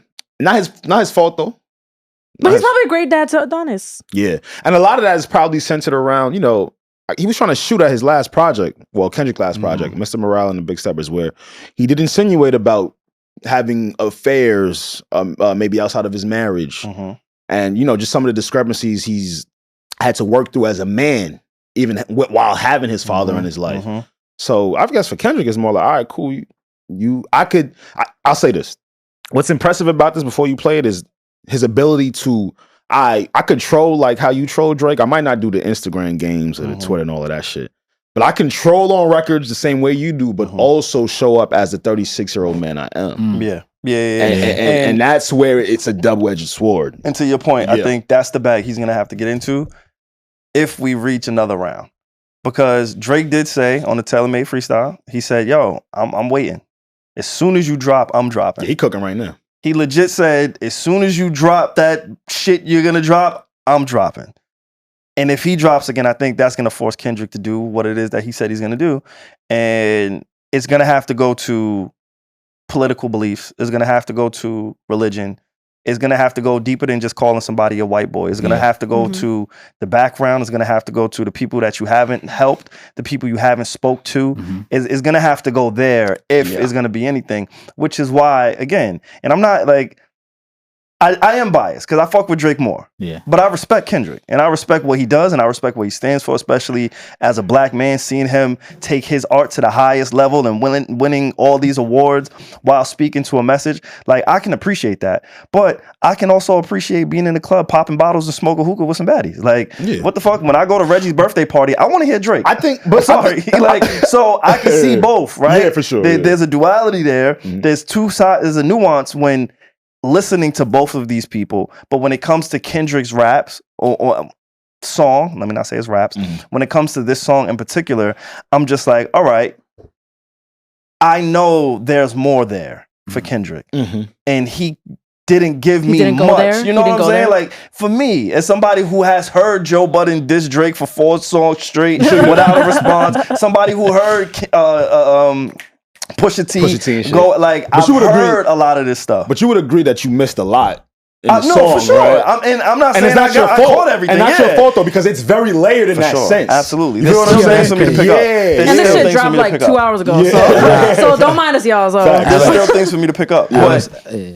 What's up? Alex just inadvertently call you dumb. That's crazy. No, I did not inadvertently call a nigga dumb. Because I admitted on this shit and said, yo, on the first ball, I was like, I missed that. Such an instigator. I'm gonna beat that. We're gonna beat that nigga up after we finish. Crazy, bro. We beat that nigga right on up. But no, I get what you're saying. Like, and that's what the best do. That's what Hove was one of the greatest to ever do that. Big was one of the greatest to ever do that. Like, they'll say something and then you won't catch it until you hear it a fourth, a fifth, a sixth, a seventh time. Type shit. And so I think maybe that's when it'll really resonate with me. When I'm like, holy shit, I was able to dissect every single bar and get every single meaning out of every single line. But on the first few listens, I'm like, all right, the things that stuck out to me are things that I've already heard. Yeah. It's nice to hear Kendrick actually say it because, again, the gloves is off. I know who your target is. But you didn't really go where I think you could go, where I think you will go. And what I think is going to take for you to actually be like, yo, I won. It's over. Yeah. You know what I'm saying? Like, they both just keep sending warning shots, waiting for somebody to throw a haymaker. Mm-hmm. And I don't know, SaVon. It feels like that. This one feels a little like even feels like a haymaker. I will agree. No. This does not feel like a haymaker. It doesn't feel like. I think it's a good distraction, but I don't think it's a haymaker. I don't think this is the final punch to knock a nigga straight on the floor. I think that's all he's saying. No. I want to be very clear on that. I don't think that's what this is either. Mm-hmm. What I am saying that though is it did damage. It did a lot of damage for it to be his solo diss track again, and how layered it is, even to the title of this motherfucker.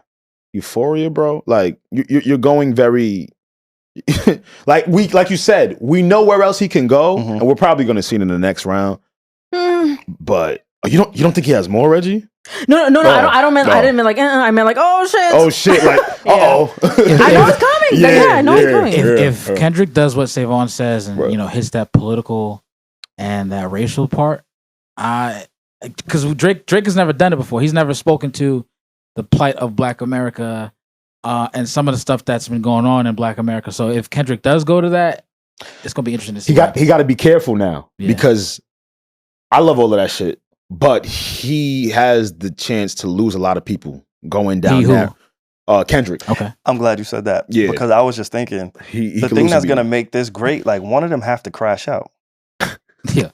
Oh, they're both gonna crash. One of them have to, like, legit put their name on the line and say something that's gonna offend not just that person, but a lot of fucking people. Kendrick offended a lot of people with this shit, with the Sexy Red shit. You know, they were trying to insinuate that there was some phobia in that, or wait, what? When he said Drake he might toot his booty up when we didn't get to that. Yeah, but like, how is that like homophobia or anything? Think about it.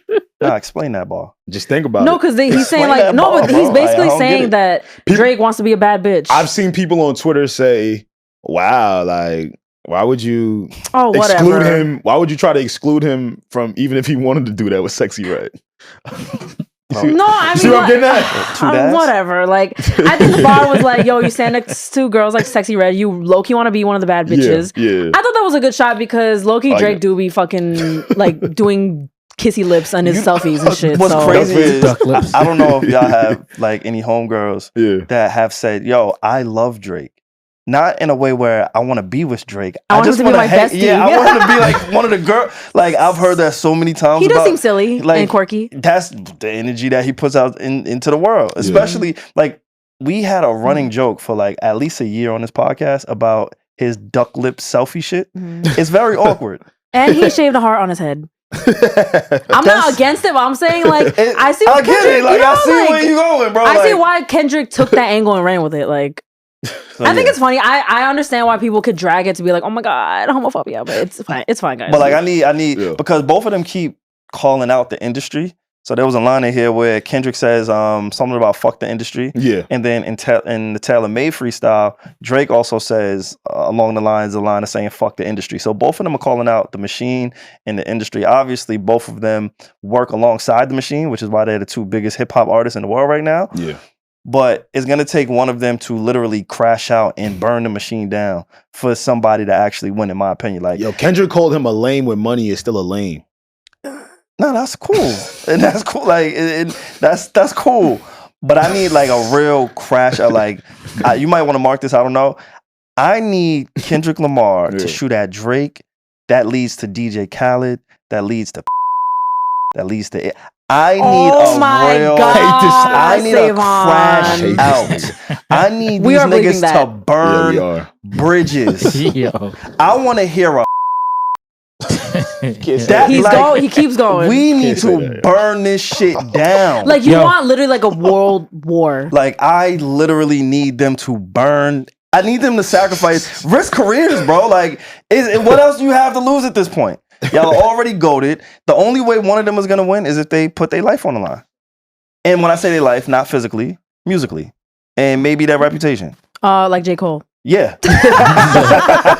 That's a good point. Yo, by the way, J. Cole, I still don't think that wasn't very hip hop of him. But right now, he's riding on his little bike somewhere in Prospect Park right now, reading The Alchemist peacefully. He's doing fine. So in hindsight, hey. Was it worth it? Yes. You're so right. After these 2 diss tracks, Cole got the word and said, okay, I have to get low. But you want to know what's funny with Cole? I think if he would have decided to compete, he still could have came out on top in this shit. Like, neither one of these dudes have He could have moved the needle to the point where I'm like, oh, Cole can't compete with this. No, and then Cole would not have moved the needle. He would not have moved the needle. He would have never gone there, SaVon. Exactly. You want them to drop bombs? She's right. I'm saying he has the skill set to compete. But no, he doesn't have the heart to go at Kendrick and Drake and talk about their fucking families, their morals. J. Cole's not that guy. Why all fans can't be like you, yo? I don't know. Okay, you know what? Okay, we'll move on in 20 seconds. But I don't like when people are like, Regina, you're so objective. I'm like, bro. Yes. I am objective. Like, why are people? No. I don't like when people are so shocked that I can be objective. I'm like, guys. Like, yo. They expect you to. I'm a sensible person. They expect you to stand out. Sensible. Yeah, like in the community, people are like, Regina was so unbiased about J. Cole. I'm like, shut up. Anyway, moving on. Crashing out, yes. Yeah, that's it. I just want to see somebody crash out. Like that's how this is gonna come to an end for me. See, the reason why I said push-ups at the time wasn't enough to contest with whatever Kendrick was gonna reply with is solely because I just felt like he wasn't going at him enough, right? My nigga, on this shit, he's trying to make this dude. He's trying to turn Drake into Logic. Which is it can't happen, bro. But just the thought alone, I love Logic strays. Like he really trying to turn it with the race thing. He keep poking at it. It's like, yo, are you trying to turn Drake, like one of the biggest stars of all time, into a box with Joyner Lucas in them? My fault, Joyner just quoted my fault, Joyner. I didn't even know if that nigga. He's interracial? I don't know. My fault. He got that look in him though. Interracial. He got that POV rap in him. Oh wait, I was thinking of my porn categories. Hold up, my fault. Yeah, because we've been saying biracial. Biracial, my fault. I meant to say biracial. I thought it was interracial. He interracial? And I was like, wait. Intrusive thought. But yeah, you know, like that shit's crazy, bro. Like he did all these other nigga was biracial too, bro. What the fuck? He interracial? Stupid. He calling him a hoe ass nigga. You know, it's all these entendres. He's trying to turn Drake into Logic, yo. That's sick. He said Drake can't dress. He's like he needs a swag from Yachty. He can't. No, but Kendrick is not exactly Mr. Fashionable either. I would say the opposite. Oh. I would say the exact opposite. You've been saying all the I've opposite. never seen. You sure you got a horse in this race? I ain't got no horse in the race. You sure? That's a lie. I want to be clear. You're very excited. For All the Dogs was my favorite album. That doesn't mean anything. It does, because if I was a stan of Kendrick or so, I wouldn't like anything from like me having a favorite album out of Drake wouldn't even be a thing if I was a diehard stan. I don't give a fuck. You couldn't do it. I'm calling it how I call it. I know I like clothes too. Yeah. Kendrick, you throwing on that Martin Rose, like he be throwing some shit on. Okay. Now, to Reggie's point though, it's more recent. She right. I never knew Kendrick used to be throwing shit on up until recently though. Yeah. The last few years, I say last 4 or 5 years, I seen him in some pieces like, okay, throwing some shit on. I like that. Yeah. We have any final thoughts on Euphoria? Do we have this song? any? I feel like we got a scorecard it. Do we? We have to scorecard it. Before who do you think is gonna crash out, Kendrick or Drake? First. Kendrick. You can't just Kendrick. But genuinely though, I genuinely believe that Kendrick will sacrifice and compromise whatever he has in the industry to prove his point. What's before Drake does? What's making you feel that way? Because how he insinuated that Drake doesn't care about God. How he doesn't, like, he's basically trying to make this dude look like, all right, like a deadbeat. not just a deadbeat, Soulless. but soulless. That's what I was about to Soulless. say. Thank you, bro. Just soulless. Okay. And if you're going down that lane of soulless, then you finna go crazy. One of the things that he also said in Euphoria was that Drake is the only person that cares about fame. Yep. And when I think he says that, I believe he's referring to the whole big three between J. Cole, Kendrick, and Drake. Out of those three, I believe he thinks Drake is the only one that cares about fame. I think their actions even show. The other two niggas still ride bikes. He's the only one that really cares about fame. Yeah, Drake got a Boeing. He not riding a bike. I think he would take. I don't believe Drake would risk that. Yeah, that's a fact. Or just how he's perceived as well. Because he hasn't yet. That's what's gonna make him crash out. Like if Kendrick is successful with making the general public turn on him, turn Drake into Logic. That's not happening. I know. But if he exposes him in a different way, I think maybe he could crash out in that sense. Mm-hmm. But it has to get to that, bro. That's the only way. That's the only way. Okay. In my opinion. Y'all got any rapping thoughts on Euphoria? I think it was good. If we're gonna give it a scorecard, are we doing A, B, C grading system? Are we doing 1 out of 10? No, we're doing. How are we grading this? Oh no, we're doing who won round 1. Oh, what are you talking? Push-ups versus. Okay, I like that. Yeah, that's how we got to do it. I'll say Euphoria because it was just literally 6 straight minutes of shit aimed at Drake. We literally could not even get through it, like the whole thing on this podcast. You can disagree. That's my vote. I'm not one of them niggas that be like, yo, I told y'all so. Like when I said that, like, yo, maybe he should have put out 2 diss tracks. I think people was really thinking I'm trying to ride this nigga tailcoat. No, I thought about this moment right here, where we're gonna have to go round 1, first solo tracks versus each other. Oh no! Here go Kendrick for 6 minutes straight, just going blood on this nigga. And then he's shooting at the rest of the field. But like SaVon said, we can add Taylor Made to the. I'm not mad at Taylor Made being added. I'm not mad at this. I'm not mad. I like this one. Talk loose like I'm not in the room. Since like that, your tone changed a little. You not as enthused. How are you not in the booth? It feel like you kind of removed. You trying to let this shit die down? Nah. I mean, no, hold on. That all that like literally those 3 bars are null and void because he's like, oh, why are you not in the booth? Why didn't you reply? He literally and he replied. Reggie I know, but that's what I'm saying. Because he's not holding Drake to the same standard. What I'm saying, that does matter because if I didn't drop that, you probably wouldn't be on this energy. And at the end of that, no. I completely disagree. Nah, nigga. Kendrick heard Future had an album on the way. He took the headphones off. Kendrick, I don't know how, maybe Metro hit him up. I don't know how it went down, right? But for the entirety of Kendrick's verse, he spent it on Drake. That don't tell me a nigga that was just gonna go into hiding again. Not right now. He was gonna respond to him regardless. He was baiting him. I'm going Drake round 1. Kendrick. Drake was baiting him too. I'm going Drake round 1. Why do you have Drake round 1 if you told me that there was no incriminating evidence that he got on Kendrick? Because I liked his approach. He put out, like you said, your words, he should put out 2 diss songs, which he did.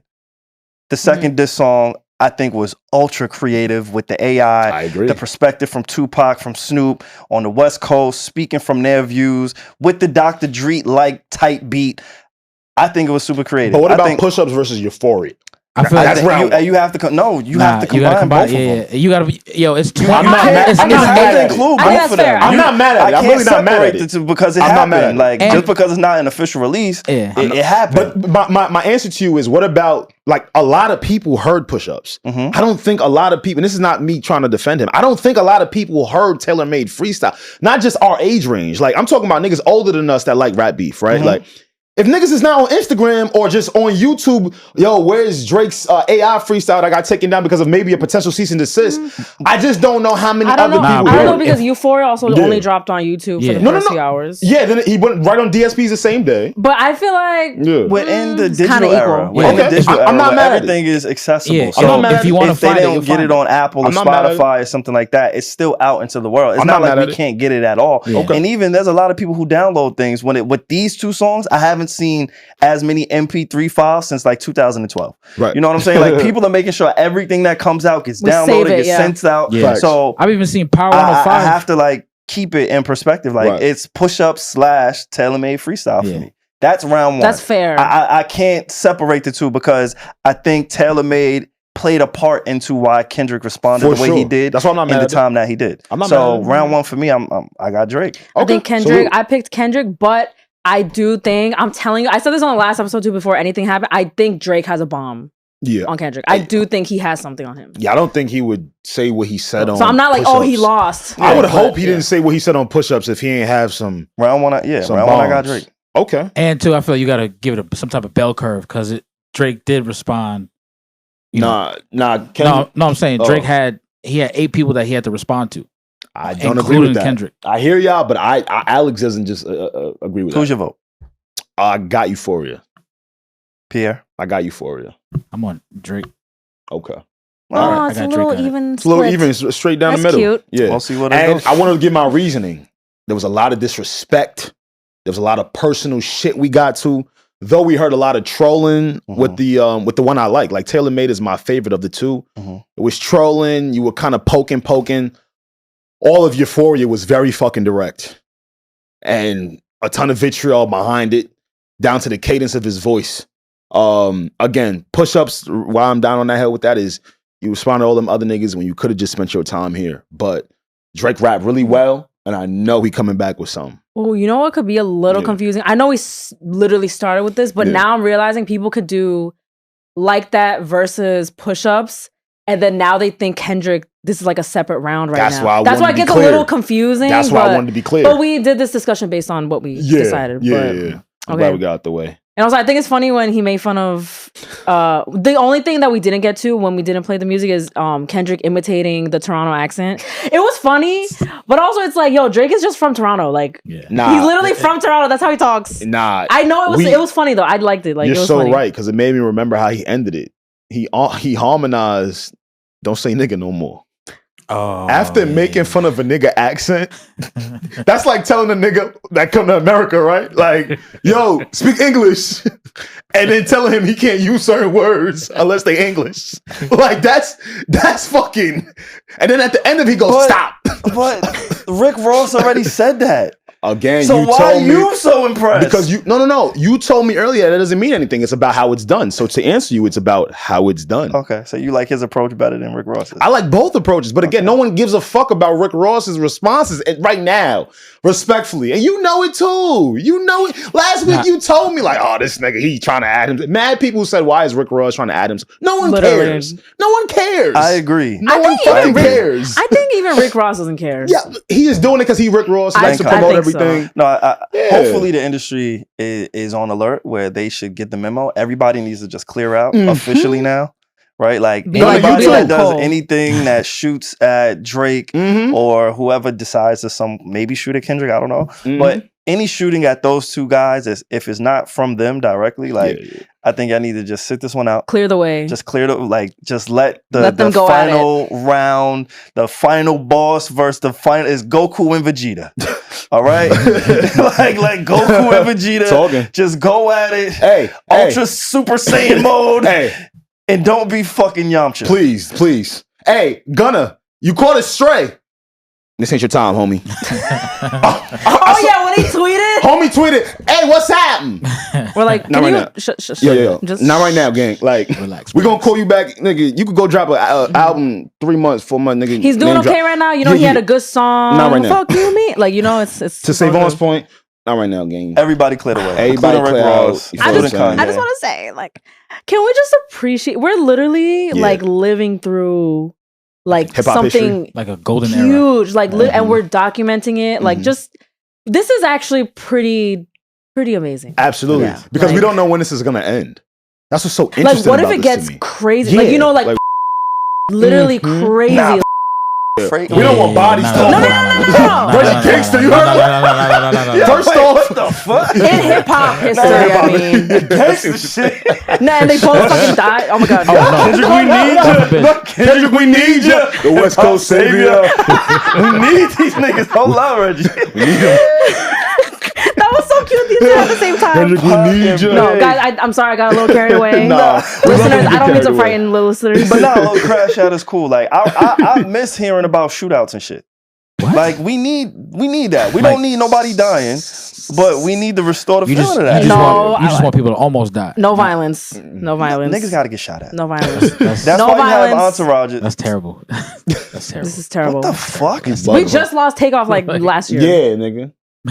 See, and when y'all do that, y'all make me feel bad. But you said it. You said it. You want people to get shot at. But that was senseless. Stand on what you said. That was a senseless. So you'd murder. rather have an on-purpose death? I would much rather have a targeted this nigga shot.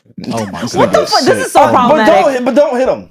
What the fuck is this? A This 20 is v so one? problematic. I think. Yeah, let me check. Yeah. Like, Sure, I'm just saying. I remember when I was in 5th grade and 50 Cent Game was shooting at Hot 97. I remember hearing those stories. You know what I'm saying? Remember. Like, nobody died. I don't want nobody to die. But someone could. Niggas got. I mean, You're right. niggas got. You know. That's how you know I ain't in the street. Like Street niggas don't say no dumb shit like that. 50. What the fuck is this? A 20 v1, nigga? Yeah. I liked how Kendrick flipped the 20 v1 though too. Okay, I like that too. That was good. That was clever. Good. That was very clever. That was very clever. That was Like, very okay, it's 20 v1 if it's me against all your writers. Oh shit. But I don't care. Yo, when it comes to Drake, yo, and again, maybe that's my sentiments is because I don't just look at him as a hip hop artist. I look at him as, yo, this nigga makes music. You don't respect interracial people. No, I love interracial people. I'm just saying, like, I know he has the capability. No, I love them. They're great people. Yeah, for real. Logic. Keep saying interracial. No, I love them. interracial. Oh, yeah, nigga, you little nasty ass. What kind of porn shit you on, nigga? I just heard you said that. You say you respect it. I do.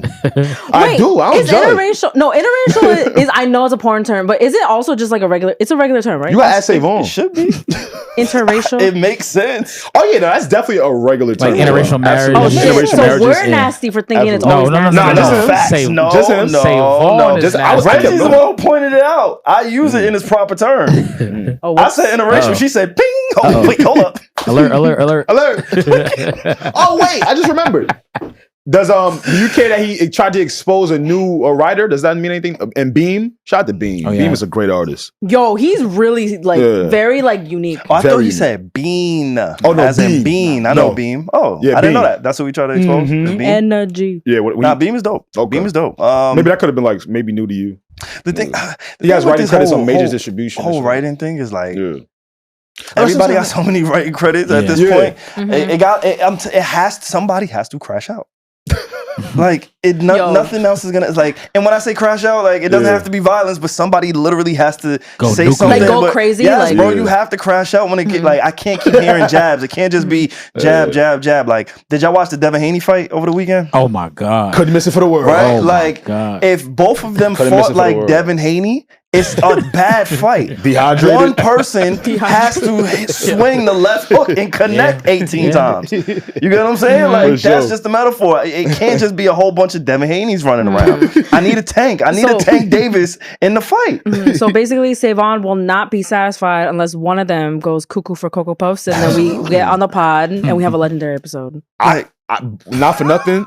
This is Drake's opportunity to go nutso because Kendrick took off the gloves with Euphoria, even down to the fucking did. title. He did. Like, Yeah, he did. I'm hoping he just come out because you know Drake can rap, nigga. We all agree that basically we Yeah. all agree. Literally, the four of us agree Right. that this Euphoria, he took the gloves off, but Yeah. it was not a knockout. Got you. Yeah, nah, That is where we're on the same we're page at. with that. Okay, Yeah, okay. nah, I We're wasn't definitely on the knocking same page with that. Yeah. That's fine. That's fine. And I don't think he wanted to knock him out. But yeah, to be continued, to be sure. seen. Oh, look at us with a great timing pod. I love it. He literally dropped it at on a Tuesday on my lunch break. Oh my gosh! I think it was like Yes. 1 o'clock Eastern. I thought we were gonna come in here today and just have a party next door conversation, Literally. a Tommy Richman conversation, We all can the talk great about them. music that's released. Yeah, no, we should. Did you guys check out Party Next Door P4? Yes. Wait, did you? Well, you said no. Nah, we just. I didn't. didn't. I ain't gonna lie. Yeah, I didn't. You're either. lying. I really didn't. You I love really that did. lusty music. I do, but I wasn't being lusty, so I didn't use it. I'm coming out the game for real. I should. I'm singing you some of the lyrics you should have heard. That shit's hard. I liked it. I We liked were it a lot. waiting so long for Party Yeah. Next Door project. I liked it. I have many qualms. Why Oh, do we shit. keep giving Party Next Door like chances? I don't know Like, what that means. He's put out a lot of mid since he's been good. What, I mean, because what do you? It's been years. What do you to answer consider your mid? To answer your question, giving him chances takes no effort from me. Mhm. Okay. I'm gonna just fucking listen to his music. Like, But Okay. What did you consider to be made? Because I'll come out and say I love the P series, right? P1, P2, P3, even P4. I wasn't a fan of Party Mobile. He could have stayed in that car. Like he could have stayed in that car. Nigga, I don't know why he got out that mobile. For real. You know, Party Pack. Party Pack wasn't that sprinkled of a lot of old joints though? Was it? I don't know. Yeah, I think that was Colors. I'm thinking of Colors. I'm sorry. You didn't like Colors? Party Mobile was the Rihanna song, right? Yeah. I said it, believe it. Yeah. It's just been a lot of mid, and most cases, like most artists like him, I feel like people give up, but whenever he drops, I feel like he still gets that grace from listeners to be welcome. Because that era in the beginning was unforgettable. He receives that grace because he's so true to his sound. He had no features either, right? He had no features on this, and he's his core audience. You already know what you're gonna get, and the synths. And the riffs, shit, even down to the type of snares and fucking hi-hats they use on his shit. Like, I have a question. I don't know if maybe Alex or someone can answer it. Like, so full disclosure, my boyfriend loves the Joe Budden podcast. Shout out to John. So he was listening one morning when they were talking about Party Next Door, and then I'm just asking because you guys said no features, and I could have sworn they were playing Party Next Door, and then Joe was like, "Yeah, Ali." Like, was he on the project or no? Yeah, Ali released his own project. Oh. Yeah, I think Joe's insinuating that he got both projects in the same weekend. Okay, I could have sworn he was playing Party Next Door, and then he heard Ali on it. That's why I was like, oh shit, Ali was on it? I know what you're talking about. Okay, never mind. Sorry, guys. No, you're good. Because when I first saw confused mad people. Sorry. No, you're good. To add to that, when I first saw it, I thought Ali produced on Party's album. I had to go check it out. I was like, what the fuck? Okay. But I do also know that Party makes a lot of his own beats too. Like he's always done that since day one. Wow. Okay. P4. This is one of those albums where I wish there would have been more songs. Oh, how many songs? I usually 16, don't feel that. 16 tracks. I think it's not 14. It's 14, but there's 2 videos on it. Okay, so I'll go 14. I'll go 14. Right. The problem with this is, y'all know I keep up with new music every Friday. He had about 3 singles that I already heard, which is okay with me. I enjoyed them; they were cool. Which ones were they? The ones he played. Oh, give me 2 seconds. I think it was the last one, Resentment. Resentment was one of them. And give me 2 seconds. No, that's fine. So sorry. You don't have to. No, you're fine. No, you already did your part. It was her old friends. Okay. I like that one a lot. He started shooting. He like, yo, anytime she link up with them, she fuck people she not supposed to. I'm like, damn. I feel like people been there before. Relatable. Man, relatable. Like, why every time you link up with them, you start fucking them? Bad friends. Bad friends, right? Where he insinuates at that. So if you take away those 3 singles, again, 11 songs is new to me. This nigga be triggering me. I think that's why I didn't listen to it. Oh, yeah. You would be triggered. I feel like I was watching SaVon here the whole time. He had it looked like he had a crazy flashback. Like, I'm not gonna lie to you, bro. Yo, you good? Certain songs, certain things, certain lyrics. Like it triggers things in me, and I don't want to go back to those moments in my life. You got to relive them. I've overcome a lot of toxic shit. I've contributed to a lot of toxic shit. Wow, 1 week into therapy, you don't even go back to your old music. I guess so.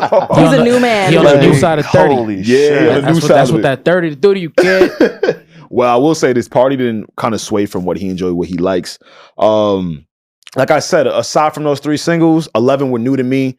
Standouts on there for me was Stuck in My Ways, Lose My Mind, Cheers, No Chill, and For Certain. Yeah. Yes. That seems to be. That is the one. Funny, Regi, because that kind of feels like the summer record on there, right? Yes. And it wasn't one of the singles.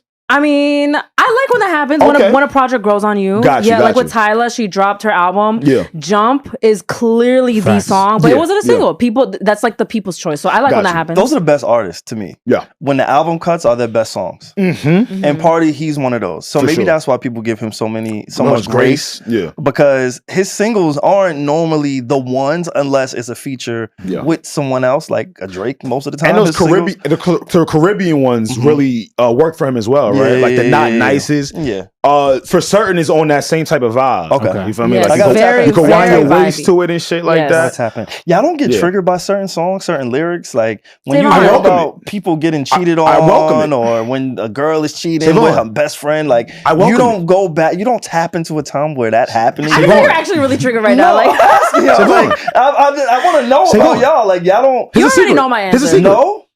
What triggers you, Regi? No. I let Alex go first. Like, I'm trying to tell him. He won't believe. Here's a secret. That's how I enjoy my music. The emotion? Yes. the emotions, the triggers, the things I relate to, the scenarios I've been in. Like it means something to you. I feel it. I feel it on like such a deep level. I'm cool. I get it. How do you spin back from that, or are you just not that invested at that point? Super invested, but the thing is, with it's more so like if I could relate to this art piece of work, I'm gonna like it regardless. Granted, maybe it's not painting me into being the best light because of what is being said is probably doesn't behoove me. But the fact that me as a person has been through that, it relates and resonates with me on a whole nother level.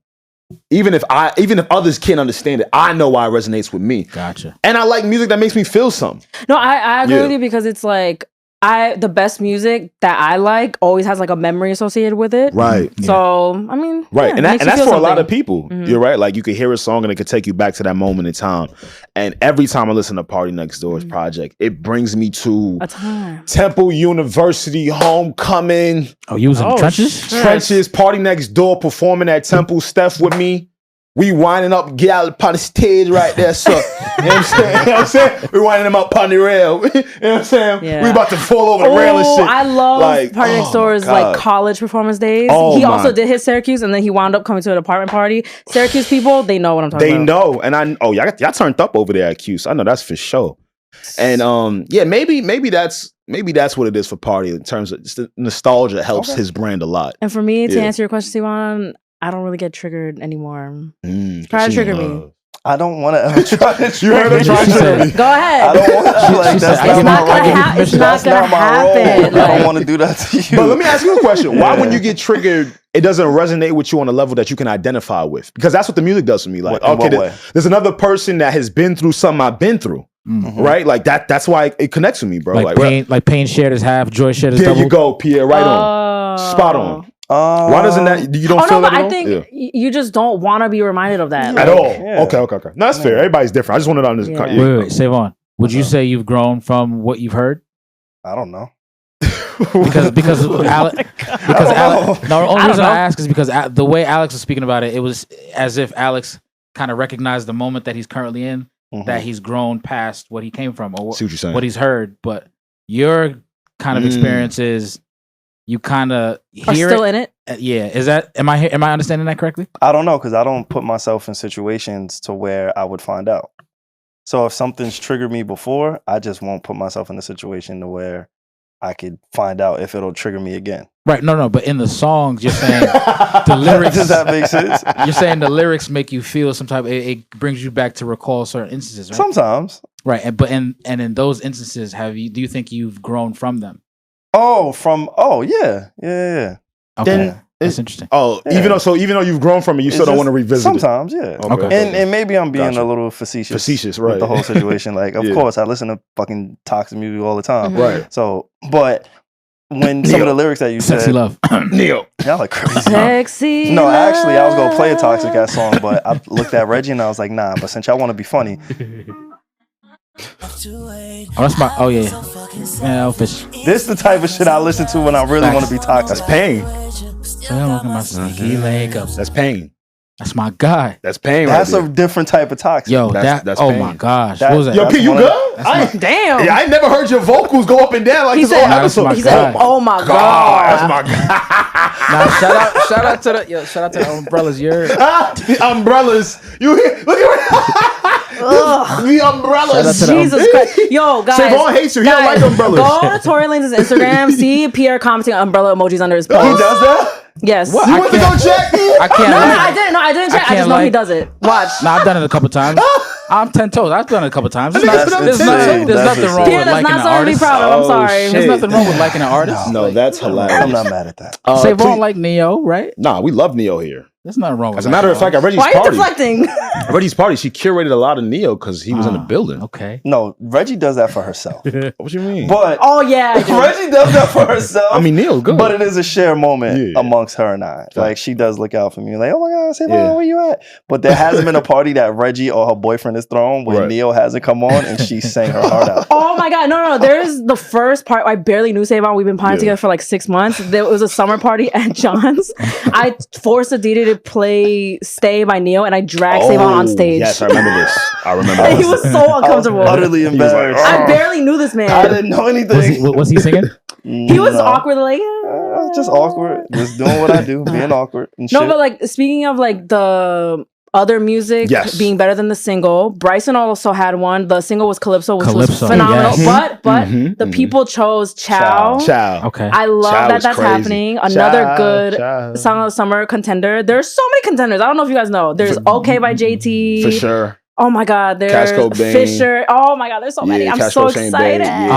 Tyler's got a track. The white dude y'all was telling me about. I was just saying shit. I don't know. No. Oh, nah. Shout I'm talking about Bob. No, Brent Fires is Tommy Richman. Yeah. $1 Million Baby. Can you play it, please? Sure. Like right now? Yeah. Let me Are we allowed to play it? Hell yeah. Because it's definitely not in my Serato. Tommy Richman. He is he's an independent. Well, he was an independent act for a while, and Brent recently signed him. But you guys know Brent is also he partners up when he does deals and things like that. And Tommy Richman is someone he signed earlier last year. And I think the world is starting to see the fruits of his labor. People are calling him an industry plant. You can keep playing it.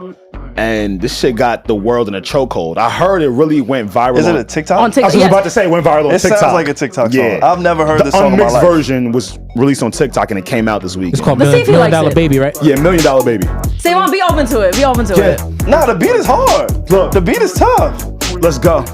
But it does sound like some TikTok shit. Yo, shout out to Shani. No, it's not. Shout out to Brent and them Lost Kids. Y'all going crazy. Look. This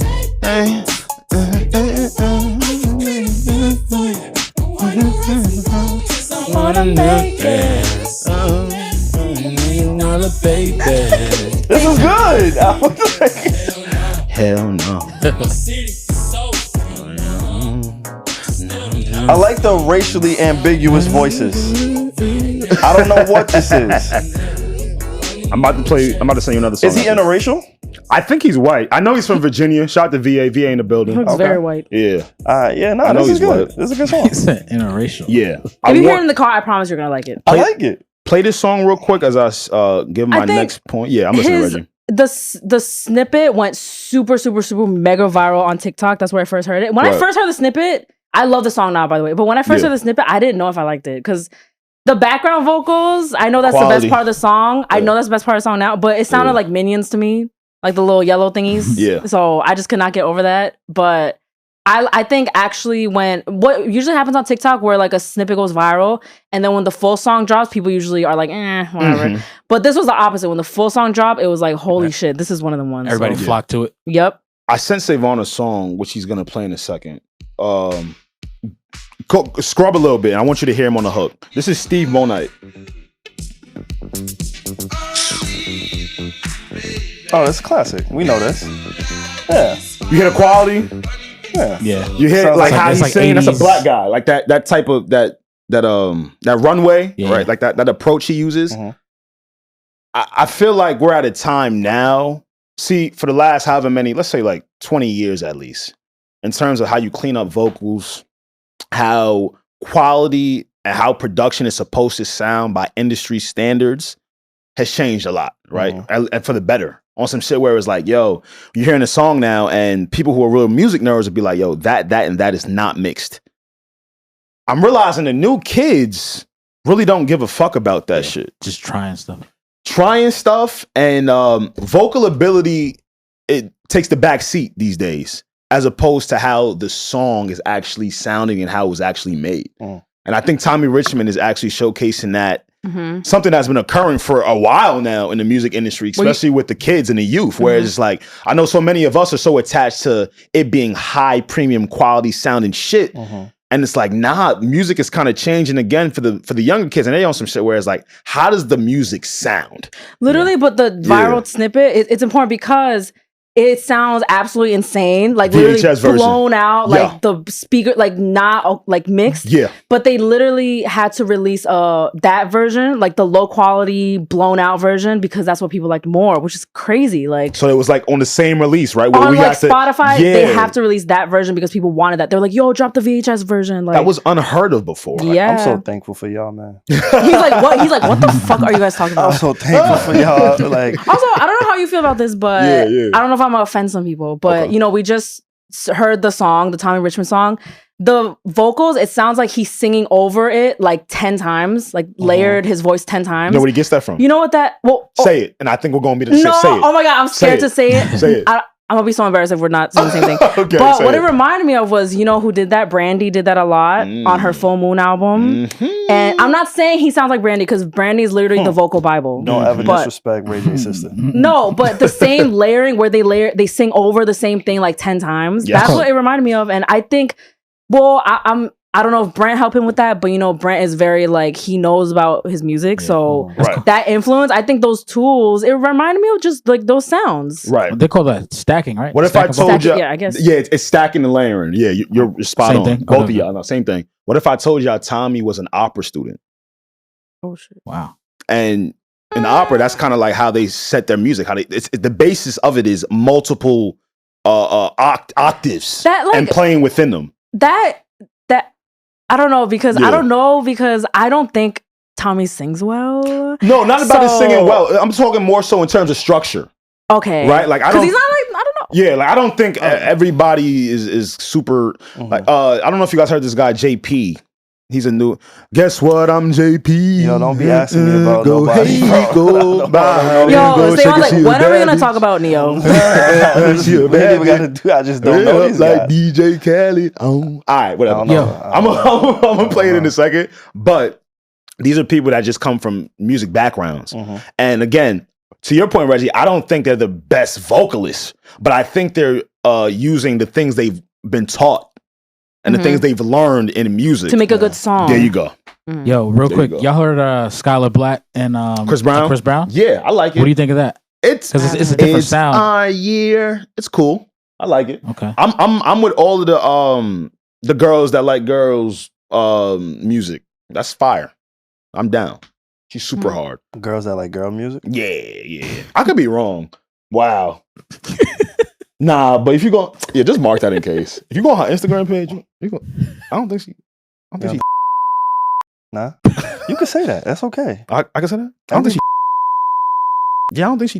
No. What gives you that indication? You went on her IG page? I don't know who we're talking about. Oh, my fault. My Skylar Black. My fault. I'm gonna send it to both of y'all as we speaking. And don't forget the other song you're talking about too. That you're about to play. Oh yes, absolutely. All right, Skylar Black is her name, guys. You know what I'm saying? All right, so we're just gonna. And I'm looking up for JP real quick. I'm listening to SaVon. Politically incorrect. Why you say that, brother? Because you said you don't know if she.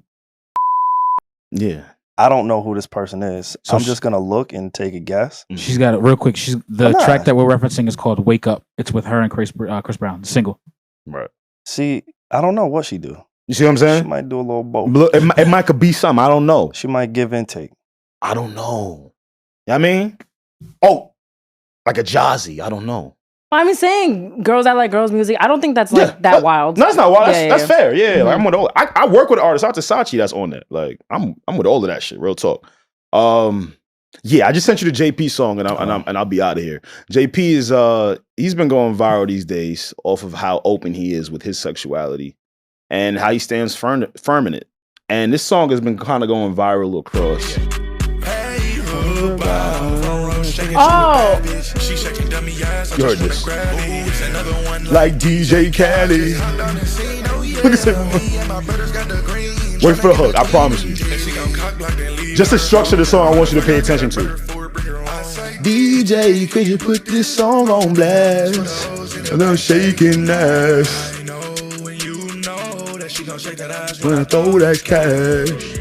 You hear all that? That's the tenor, right? You hear that? Yes, you hear all that? That's the tenor, yeah. He's purposely doing that for what he was taught. I'm pulling this from his Genius interview, by the way.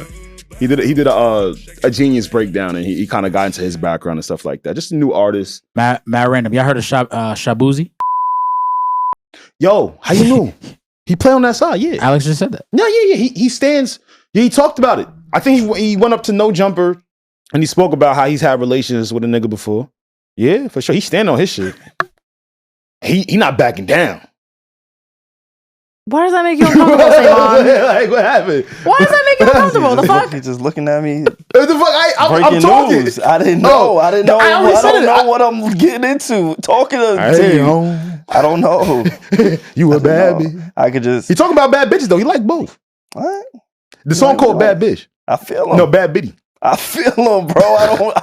Like y'all are teaching me. I don't know anybody that y'all name in the last 20 minutes of this podcast. I don't know. Like we teaching them in real time. So y'all gotta forgive me. No, you. I don't know. I love the consistency though. Yeah, solid. I'm honest. Thank y'all for educating me. Let me ask y'all a question. What's up? Have y'all ever flown first class? Oh my God, he could not wait to fucking bring this. I have. Pierre. What was the duration of the flight? Like 6 hours. Mine was to Asia when I was like young. Oh my God. Younger though. How long of a flight is that? I don't remember. Like 13 hours. Damn, that's you coming in flexing for you? You know what I mean? Just a little bit. Just a little bit. So I was in Germany. And for the first time in my life, I'm not really the biggest fan of like long flights. Okay. But I saw the opportunity. I was like, you know what? Let me just get this first class. How long was the flight from here to Germany? About 8 hours. Wow. Yo, matter of fact, speaking of that, we got to change my name on here, all right? My name is now First Class P. All right? Yo, Alex, in the pod, bro. SaVon, don't hate just because you've never seen. He's not hating. He's just in the pod, you know what I mean? I can knock on. That's crazy. I just want to know what his experience was like real quick. Nah. Like, what was so fancy? he rides on first class once, wants to change his government name. So P, okay, let's let him be great. Okay, yes, tell your story. So I'm the youngest of the family, right? You know how the youngest. Oh, he going into the family never did it. No. Hear me out. I'm the youngest of the family, so it's typical that the youngest of the family likes to be waited on, right? Okay. So during my first class flight, that was the case. I was waited on hand and foot, and it felt phenomenal. You know how sometimes, like you'll be at an establishment, and then you ask for something, and they're like, "Oh, no, we don't have it," and then it ends there. That happened, but the guy actually took the initiative to go and check, and he bought me two of what I asked for. What did you ask for? I asked for a nice cheesecake. Yeah, hear this thing. What the fuck? Cheesecake and white wine. You don't even drink. Nah, but it was good. See, moments like that, you got to experience it in full. Oh, so, and they had the nice little sandals for my feet. It was Wait, good. what? It was good. Yeah, like little slippers. It was good. You was on Soul Plane? Yeah, that nigga was on Soul Plane. Nah. With Kevin Very Hart. happy for your luxury experience. That's what's up. Snoop drove? Yeah, let me not Snoop downplay your experience. Yo, listen, to everybody, to anybody listening, if you've never driven, if you've never flown first class once in your life, you got to try it once. I saw this thing once on, I forgot who said it, but they were like, yo, wherever you are in life, even if you're not there yet, try to put yourself in that predicament and then see what happens. And I did that. It was good. And that's a parable from P. Hello. You being the youngest does make a lot of sense, Pierre. That's all I'm going to say. What does that mean? Yeah, get up. Open that up. What do you mean? Don't leave me hanging. What? Oh, I thought you were about to be like, stop. Don't leave me hanging. No, you said yourself. You were like, I love being waited on. I'm like, I can see that. There's nothing wrong with that, right? Right, SaVon? Hey. Yo, why you trying to No. I've SaVon, never been on first class. SaVon's the opposite. SaVon's the oldest. He does everything for everybody. Yeah, that's a fact. I got you. You want to know what's funny about my first class experience? What's that? What's up? Because you said you were the first person in like your family. I didn't say that. Just the first person. I'm sorry. It was my first time. It was your first time. I'm sorry. Yeah. I've never flown first class, but I send my grandmother on first class flights when she travels. Oh, that's fly, bro. Yeah, I saw you post that on your. That's super fly. So, see, literally, like oldest child, youngest child. So I get it. I get what she was saying. That's what I was like, give me a tap. But yeah. But nah, shout out to you, bro, because I know, like, all seriousnly, you work hard to kind of get in those positions. You deserve it, bro. Like, I know we joke You're in a good place lot, in your life. but you deserve that. And like you said, speaking to like the listeners, if they can't afford it or if they have the luxury of doing something outside of their norm, because it's all about exposure. And I think that's like the key takeaway from your story is like being exposed to different experiences, different like, life can be like this. Yeah, exactly. And that's honestly what drives me every day. Word? That's what I talk to my therapist about. So when I go to my therapist, I was mainly focusing on my failed relationships with women. And so you didn't get into yourself? No, I was just stressed. No. You got to hear what he said. He said, when I ghosted my therapist, I was mainly on my failed relationships. Yeah. What you mean? So now that I spun back, I got the same therapist. And this time around, we're focusing on my relationship with work and why I need to like work through that. Now that's how you therapy like Charlamagne. Yeah. I like that. Goodbye. Nah. We done? We're done. Nah, because they said I didn't know what he said. No, because they said Eric Adams went to Drink Champs. Yeah. What does that have to do with anything? Do we have time? I know we do. I'm just leaving. Eric Adams, we got rats the size of cars out here, but you drinking Bacardi in Miami. I see you, nigga. All right. It's been a need to know. Bro, I forgot. Me and you, this don't apply to you, Reggie, and don't feel excluded. I'm used to it. We gotta cut down saying nigga, bro. We be going crazy. I be forgetting. Wait, are you like being No, I'm so serious? serious. I be forgetting. No, there's been comments. I've got a DM about it. Word? I've listened back. Word? I'm so Okay, serious. but how do you feel about it? Yeah, how you feel about Like it? just because there's a comment about it. Let's say it's why like I love Reggie. it's like Regina, why do you say bitches so much? I'll be like, what the fuck? I don't care. Like I don't care if you think I say bitches too much. Like what do you feel about On it? a broadcast, I want to reduce the Okay. times If you that I say genuinely nigga. feel that, I feel okay. like- In my personal life, Yeah. I don't like it is what it is. That's how I talk. I feel that. But Because so I maybe ain't I'm talking to biracial, me. I'm gonna say when I feel it. Yeah, maybe I. Wait, but no, Alex is like, no, I'm gonna say it. we use it as a period. Wow, That's how you talk, though. I know man. that's a good point. That's a good way You to just put it. said you want to expand our Caucasian audience. They shouldn't care if you say it. Hello? and if you listen, then don't repeat it. Oh, so you're saying to appease the white people, Yeah, you're gonna say it less? I'm gonna sell out. It's been a need to know podcast. You really think, they say the majority of consumers who listen to rap music are on the Caucasian side.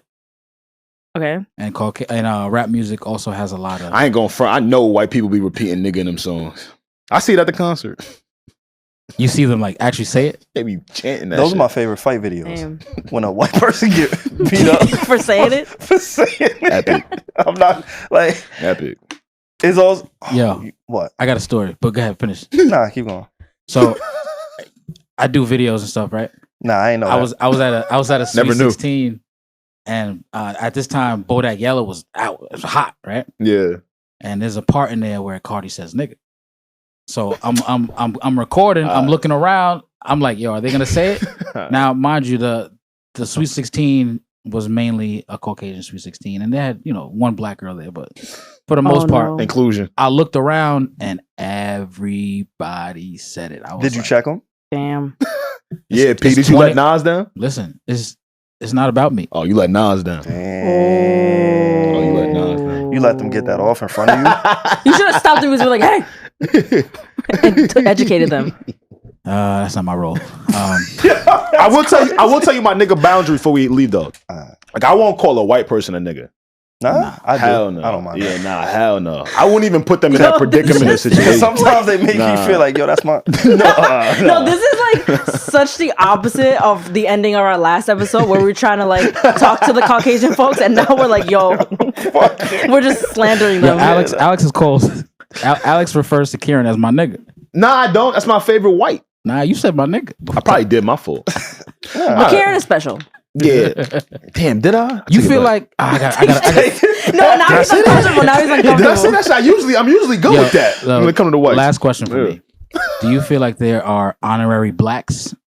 This has been a need to know podcast. Oh my God, I hate This has been a need to know podcast. Wait, no. Can I answer this as like the non-black person in here? It's a joke, I but fucking hate when people do that because it makes me uncomfortable. Like in college, of course, like a lot of my friends are black. There'll be like this girl, like my friend, like she'll be like, "Oh my God, Regina's like the honorary black." I'll be like, "Can you shut up?" Like,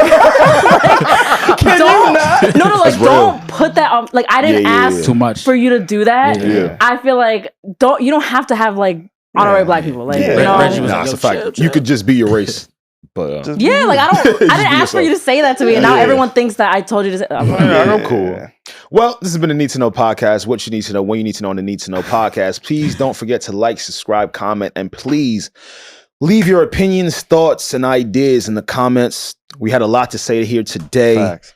And we love you all. Stay tuned. Later, y'all. Peace. Gang. Hug an interracial person today. Gang.